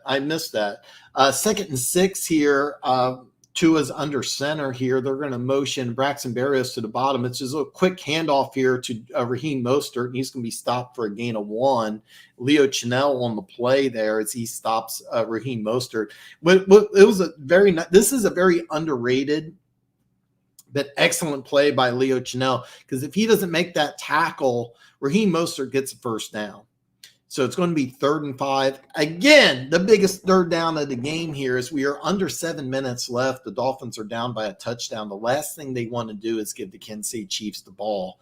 The Dolphins, because they're on the Kansas City Chiefs 47. This may be 3 down territory or 4 down territory for the Miami Dolphins. What you're going to see here, Tua empty formation. It's going to be a quick slant to is that Tyreek Hill? Yep. Quick slant to Tyreek Hill for a gain of 8 and a Miami Dolphins first down. So Miami converts the 3rd down. Tyreek Hill coming up big this drive here. And what they did is they just had Tyreek one-on-one against this was against McDuffie. I don't know if he's hurt or not, but he was one-on-one against McDuffie, and he just beat McDuffie on the inside for a first down. 1st and 10 for the Miami Dolphins at the 39-yard line. We are now under 6 minutes left in the game. Offset I formation here for the Miami Dolphins. They're going to go ahead and pitch the ball to Ahmed, and Willie Gay just blew this up. Willie Gay just sniffed this out. What they did is they tried doing some window dressing with Tyreek Hill going in motion from the top to the back to the tight end spot to the top of the formation. Chiefs didn't bite, and this was a loss of 6. Big play by Willie Gay. Great tackle by Willie Gay. He blew that up. 2nd and 16 for the Miami Dolphins. We're now under 5:30. My guess would be that this is 4 down territory for the Miami Dolphins. And I think that what you're going to see in the next 2 plays is you're not going to try to hit a home run here, but you want to get a few yards to make it 3rd and manageable. The Chiefs are going to go ahead and bring a blitz here. And it's sacked! Trent McDuffie on the blitz, but it's Wharton. Wharton with the sack. First sack of the game. Big play by the Kansas City Chiefs defense. It's going to be about 3rd and 23. Now, keep in mind, Miami used a timeout earlier, so they only have 2 left. So what the Chiefs did, this was just a great play call by Spags, is they just went ahead and blitzed McDuffie, and they just didn't. Tua just didn't see it. Tua didn't see it. So it's going to be 3rd and 26 for the Miami Dolphins. I was originally thinking this was going to be 4 down territory. The play clock's going down to 2. It's 1 to get the play off. 2 is in shotgun formation. He wants to go downfield, And what they did is they ran an out route. They were trying to get about 10 to 15 yards to make this fourth and manageable. There's a flag on the play here. And if this is another roughing the passer, all this is going to be huge. We're going to find out what's going on here. Here they're showing Tua throwing the ball here, and they're going to call. Oh my God, this is not a good call. Yeah, this is not a good call. It's 4th and 26, and I'm not really sure what happened here. They threw the flag down, indicating that looks like it was going to be a personal foul on Chris Jones. They picked it up wisely. So even though the Dolphins were probably thinking that they were going to go for it, because what they did is they threw about 15-yard out route, thinking that they could make this in 4th and manageable, but 4th and 26, they don't want to risk it. So they're going to go ahead and punt the ball here. And the Chiefs are going to get the ball back here. McCole Hardman's waving. Is it okay? He's going to get the ball at the 3. I thought he was a fair catch. He's going to try to split the defenders. Doesn't work out, but he gets the ball back up to the 10. Chiefs are going to get the ball 1st and 10 at their 10-yard line. 4:10 left in the game. Chiefs are up 21-14. And the Dolphins used a timeout earlier in the game, and that might bite them in the ass because they only have 2 left. These are some great plays by the Chiefs defense. The Chiefs defense really stepped it up. So it's going to be 4:10 left in the game. 4:10 left in the game. The Dolphins have 2 timeouts. The Chiefs are on the 10-yard line. What you really want to do is, this is the definition of 4-minute offense. And 4-minute offense is a term that's widely used around the NFL. It's basically what you want to do is go ahead and then just eat up the clock in possession. But here, 4-minute offense is exactly. Horrible decision by that. What was the horrible decision? To punt or to play, or which horrible decision are you referring to, Chiefs superfan? Absolutely. This is the very so the word 4-minute offense is a blanket term used by every NFL team, and what it is that it's basically designed to go ahead and protect the lead. So when you say 4-minute offense, the punt caught it. Oh, okay, yeah. He should have let it go into the end zone. I agree. I was kind of confused why he caught it at the 3. He should just let it go. My guess is that he thought he didn't want to get the ball down at the 1, but we'll see what happens. 4-minute offense, again, is a blanket term, but here it's perfect because there's 4 minutes and 10 seconds left. Miami has 2 timeouts. The Chiefs have to get a few first downs here. They have to get a few first downs. They don't have to score, but they need to get a minimum of a few first downs here. The goal is to just eat up the clock and don't give the Dolphins the ball back. That's the key here. The Dolphins' last possession, I think that they would have caught that 15-yard catch and it would have been 4th and 11. I think Miami would have gone for it, but 4th and 26. No, you want to punt. You only have 2 timeouts, but you also do have the 2-minute warning. 2 timeouts, a 2-minute warning. The key here is for the Kansas City Chiefs is that they are in 4-minute offense mode. Now, this doesn't mean you have to run the ball exclusively, but they do have to get a couple first downs. It's going to be a little slip screen here. It's going to be a Travis Kelce, and Travis Kelce powers forward for a gain of 7. And this was such a smart play call. What you do here is you line up with Travis Kelce and 2 other receivers at the top of the formation. Pacheco was on the left side, and because he's been running the ball tough, you can't just overload and double team Kelce. So what you do is a little slip screen here to Travis Kelce. Even though it's going to be a pass, it's basically just a long run by Travis Kelce. So it's an extension of the run. It's going to be 2nd and 4 for the Kansas City Chiefs as we get under 3:30 here in the game here. Is Patrick Mahomes is going to let the play clock go under 5. Motions Miracle Hardman. It's going to be a fake to Hardman. Or actually, I apologize.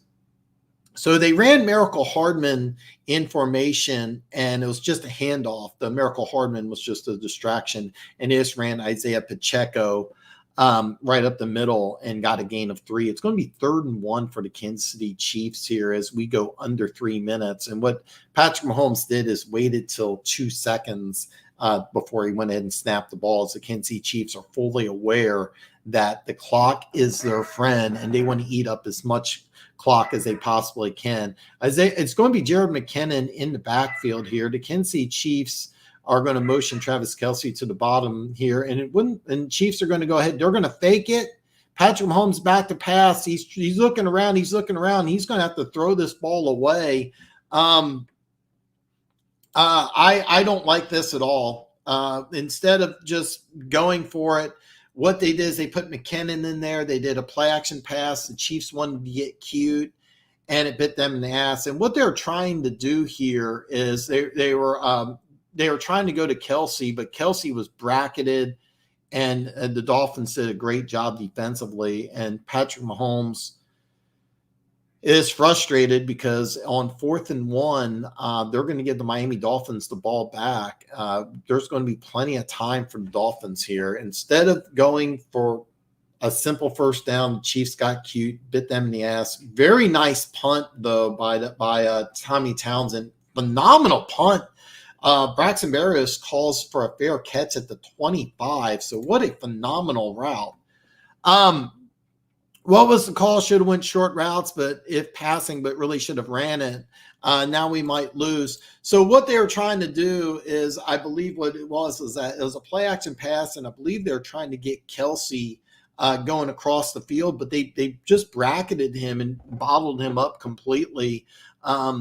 I don't know who option 2 or 3 was, but I think the plan was that if Kelce wasn't open, for Mahomes to just run, because they looked like they were trying to get Kelce to the top of the formation, and then Patrick Mahomes could have ran to the bottom. I think the play design was that Mahomes just run the ball. 2:28 left in the game here. Miami Dolphins down by 7. They get the ball 1st and 10 at the 25. Raheem Mostert around the left side. He's got some room here. He's going to break free. He's going to be at midfield. So the Dolphins, one play, get 25 yards, and they don't need to do anything. They could line up and maybe run the ball, but they're in no hurry. The 2-minute warning is going to start here. Raheem Mostert in one play gets 25 yards. So they go from 25 to midfield, and folks, what a great job by the Miami Dolphins. First of all, they don't fall for the Andy Reid trick play on 3rd and 1. They don't fall for it at all. Then the very first play of when the Dolphins get the ball, it's a simple run, and the Miami Dolphins are already at midfield. So here you are. You're at the 2-minute warning. You have 2 timeouts, and you're at midfield. So there's no pressure on the Miami Dolphins about the clock. You can get a touchdown in 2 minutes. The biggest thing you want to do if you're the Miami Dolphins here is you really don't want to score too quickly. That's the biggest problem that you have now. If you're the Miami Dolphins, you don't want to score too quickly. What you want to do is you want to move the ball methodically over these next 50 yards. Now, here's a few things here. Number 1, you don't want to score too quickly. Number 2, if you do score a touchdown, if the Miami Dolphins do score a touchdown, do they go for the win? Do they go for 2? And that's what we're going to find out. Hopefully the Chiefs can stop them from getting in the end zone, but the Dolphins have really done a fantastic A+ job.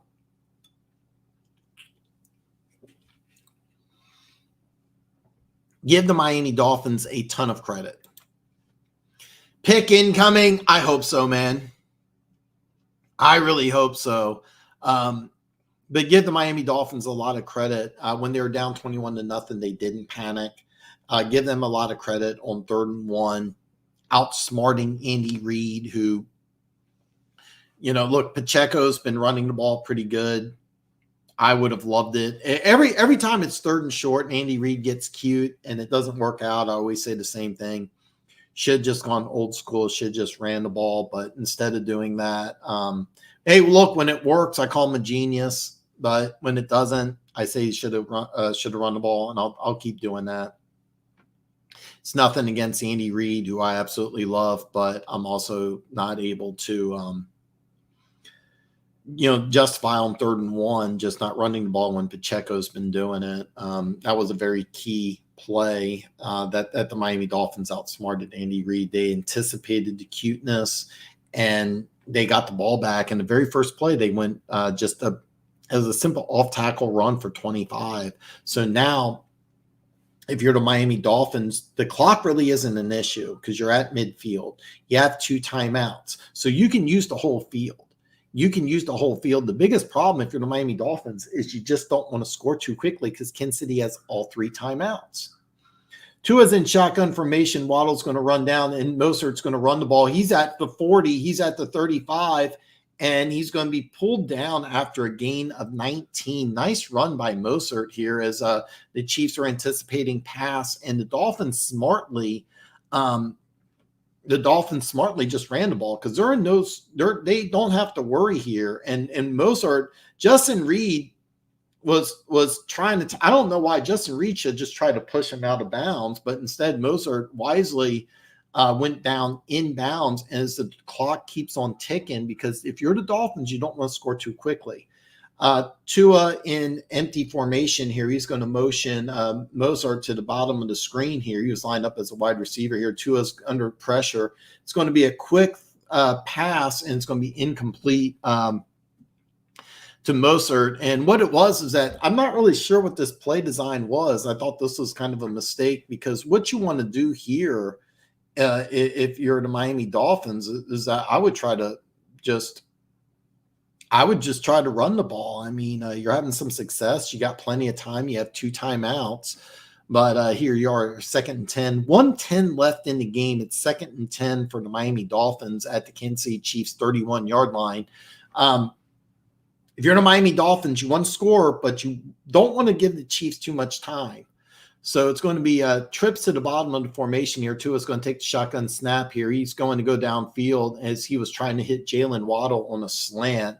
And it was I can't tell if Waddle slipped down or if it was just a bad throw, but it's going to be 3rd and 10, 1:07 left in the game. And these 2 play calls were bad calls by the Miami Dolphins. Instead of trying to go for chunk plays, what they should have been doing is just trying to move the ball methodically downfield, because you have 2 timeouts and you don't want to score too quickly. Kansas City has all 3 timeouts. I can't emphasize that enough. Kansas City has all 3 timeouts. Key 3rd down here for the Miami Dolphins, 3rd and 10 on the Kansas City Chiefs 31. Kansas City Chiefs are showing blitz here. Kansas City Chiefs bring some pressure here. Tua's going to go downfield, and it's incomplete. And Jeff Wilson had Watson beat deep, but Tua looked like he was expecting an out route. There's a miscommunication here.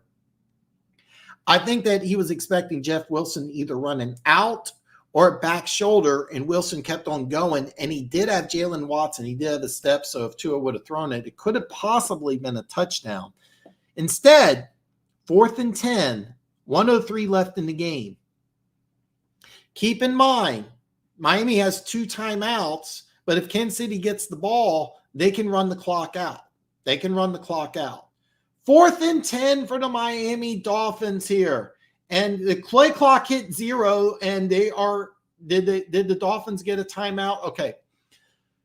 The play clock hit 0, but the Dolphins called a timeout. I think this is a mistake. And the reason why this is a mistake is that now, if they don't convert this 4th down, the Kansas City Chiefs can just take a knee. But before, if you have 2 timeouts, you actually have to run a play. More than likely, you can utilize enough clock, but if with 2 timeouts, if you stop the Chiefs, you can get the ball back with a handful of seconds left. You're probably looking at maybe 12. Now, if the Dolphins don't convert this 4th and 10, it's game over. 4th and 10 for the Miami Dolphins. This is ball game, folks. This is ball game. With 1 timeout, there's nothing you can do. So I mentioned that timeout earlier in the 3rd quarter as being key. It's a very key timeout. So you absolutely positively have to make this, or else it's ball game.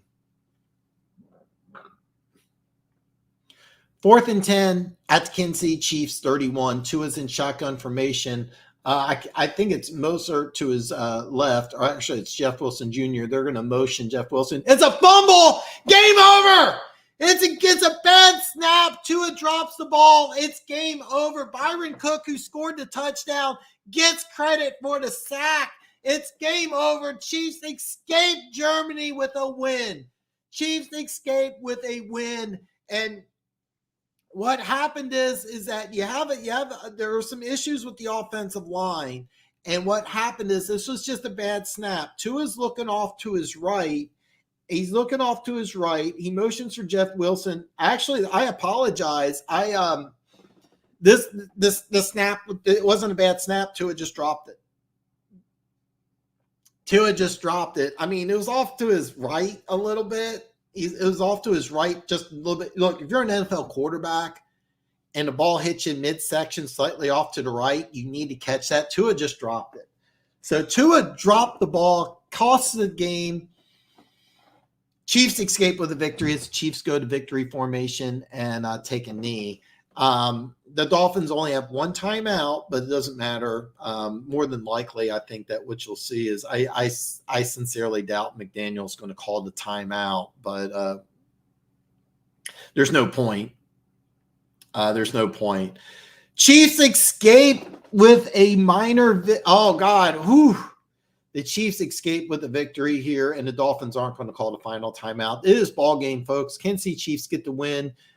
Mike McDaniel just goes over and hugs Patrick Mahomes. What class. And by the way, I know the Dolphins lost this game. What a great game and what a great job by the Miami Dolphins. You're down 21-0. You don't panic. You run your offense, and you're at position late in the game, and just dropping the ball. Yeah, Tua dropped it, but, I mean, give them a ton of credit and give Mike McDaniels what a class act, just running on the field, giving kudos to the Chiefs, and that's just nothing but class. What a great job by the Miami Dolphins.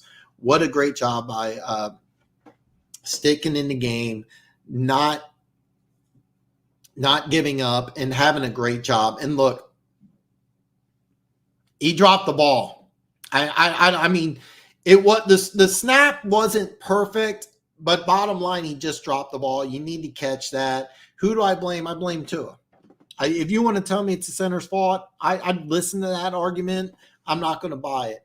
Folks, we have a final in Germany. Kansas City Chiefs 21, Miami Dolphins 14. What a great job by the Kansas City Chiefs, and what a great job by the Miami Dolphins. Yeah, Tua dropped it. It's kind of funny because Byron Cook's going to get credit for that sack. So Byron Cook's got a sack, a touchdown, some pass breakups. Good win, good game by Byron Cook. A really underrated second-year player out of the University of Cincinnati. But a great job. Yeah, Byron Cook's going to get credit for the sack.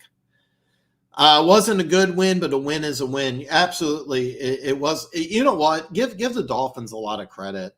It would have been very easy. So here's what happened against Buffalo. If you look at the scoreboard, I think it's 48-20. They were in that game until the fourth quarter and then just kind of imploded. They lost 42-10 against San Francisco and just fell apart in that game. You're down 21-0 against the reigning Super Bowl champs. It would have been very easy for the Miami Dolphins to go into a shell. It would have been very easy for the Miami Dolphins to just pack up shop and say, hey, we're done. We didn't get it done. We weren't good enough today. It would have been very easy. Instead, what did they do? They went ahead and just kept going at it. They kept fighting. They kept clawing. They kept scratching. Raheem Mostert made some plays. Jalen Waddle made some plays. Tyreek Hill, made some plays. The defense, of course, made some big plays.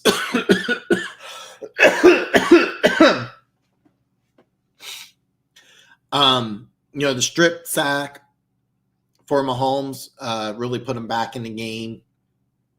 So give the Miami Dolphins a lot of credit.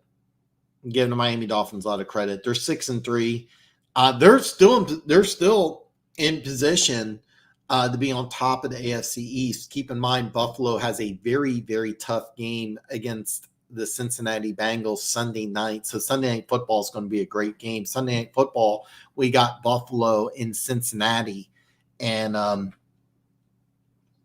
if Cincinnati wins that game, Miami still has a 1-game lead. Now, keep in mind, if Buffalo wins that game, both teams will be 6-3, and Buffalo beat the Dolphins earlier. But the last game of the season, Miami plays Buffalo again. So it's in Miami. So Miami lost to Kansas City, the same team that lost to Denver, where Miami dropped City. They don't ask how, they ask how many. You listen. This was a very impressive game for the Miami Dolphins. I had Pete's takes come on here, and he predicted that the Kansas City Chiefs would win this game. But if I'm Pete and I'm the Miami Dolphins, I'm very impressed with this. Look, Tua just fumbles the snap. It's a bad play, don't get me wrong, but it's nothing to say, oh, you're this terrible guy, you're this terrible player. It's just what it is. So it's not. Give them a lot of credit. Give them a lot of credit. If this was last year's squad, Miami would have losses 31-7 or gone blown out. I agree too that the Kansas City Chiefs receiving core has just been lackluster. MVS, I still think MVS should have caught that ball. That would have. Keep in mind, let's say he catches the ball and falls down. They're at the 10-yard line. The 3rd and 1 play, what the Dolphins did is they bottled up Kelsey completely, and it was a really great play call. Is because they anticipated the pass. So that 3rd and 1 that was failed is that what they did on that 3rd and 1 is that all they should have done is just run the ball. Well, the Dolphins anticipated that the Chiefs would get cute. They bottled up Travis Kelsey and then went one-on-one on the receivers. And once Mahomes looked at Kelsey, he wasn't able to run the ball. That was also a really great job by Bradley Chubb, because when Patrick Mahomes ran the ball toward the right side, Bradley Chubb was waiting for him. So great job by the Miami Dolphins. And but bottom line, the Dolphins knew that nobody was going to make a play except for Kelsey on that 3rd and 1. They anticipated the Chiefs wouldn't run the ball. They anticipated that Kelsey was the only target, and then all you had to do was stop the bootleg. And that was a great job by the Miami Dolphins. The Dolphins should be very proud of themselves. And they play Buffalo the last week of the season. That's going to be a good one. I got my boy. Oh God, Chad. This is my brother from another mother, man. The Chiefs need to school of special teams. I don't know if that was that. There was a possibility that he might have been told to go ahead and catch that punt and make sure it's not inside the 5. There is a possibility, but as a general rule of thumb, you're taught if it bounces inside the 5, just let it go. There is a possibility, Chad. There is a possibility that McCall Hardman was told that to return the ball no matter what, but I don't believe that to be true. No, oh man, yeah. Well, I'm glad. I'm glad. I'll be honest with you, Chief super fan. I'm just relieved because give the Dolphins a ton of credit. They could have easily gone in a shell and just gave up after the Tyreek fumble that went for a touchdown. And also give a lot of credit to Trent McDuffie, Mike Edwards, and Byron Cook. But great job. And the Chiefs defense did a fantastic job, but give a lot of credit to Miami Dolphins. I think going forward, the Miami Dolphins have a lot to build off of. And at 6-3, they're still in the lead in the AFC East. Buffalo's 5-3. Now keep in mind, Buffalo beat Cincinnati on Sunday night. Full disclosure, I have the Bengals winning. I mean, they're at home. I fully expect the Bengals to win. So I really think that after Sunday night, the Dolphins are still going to be in the lead in the AFC East, but we'll have to wait and see. No more catching the ball on a kickoff close to the end zone. Yeah, I'm with you, Chad. So as a general rule of thumb, you're taught that if the ball is caught, on a punt, if you're inside the 5, the general rule of thumb is to let it go into the end zone. There is a possibility. I don't know this for a fact, but there is a possibility that the Chiefs coaching staff may have told Miracle Hardman that don't let it go inside the 5, run it out. Now, he did get to the 10, but remember last week he fumbled the ball on the punt return. I thought that was the key play in the game. And I also like that Mecole Hardman did say that I like that Mecole Hardman came out after that game and said this loss is on me. It really wasn't, but I like the fact that he said that.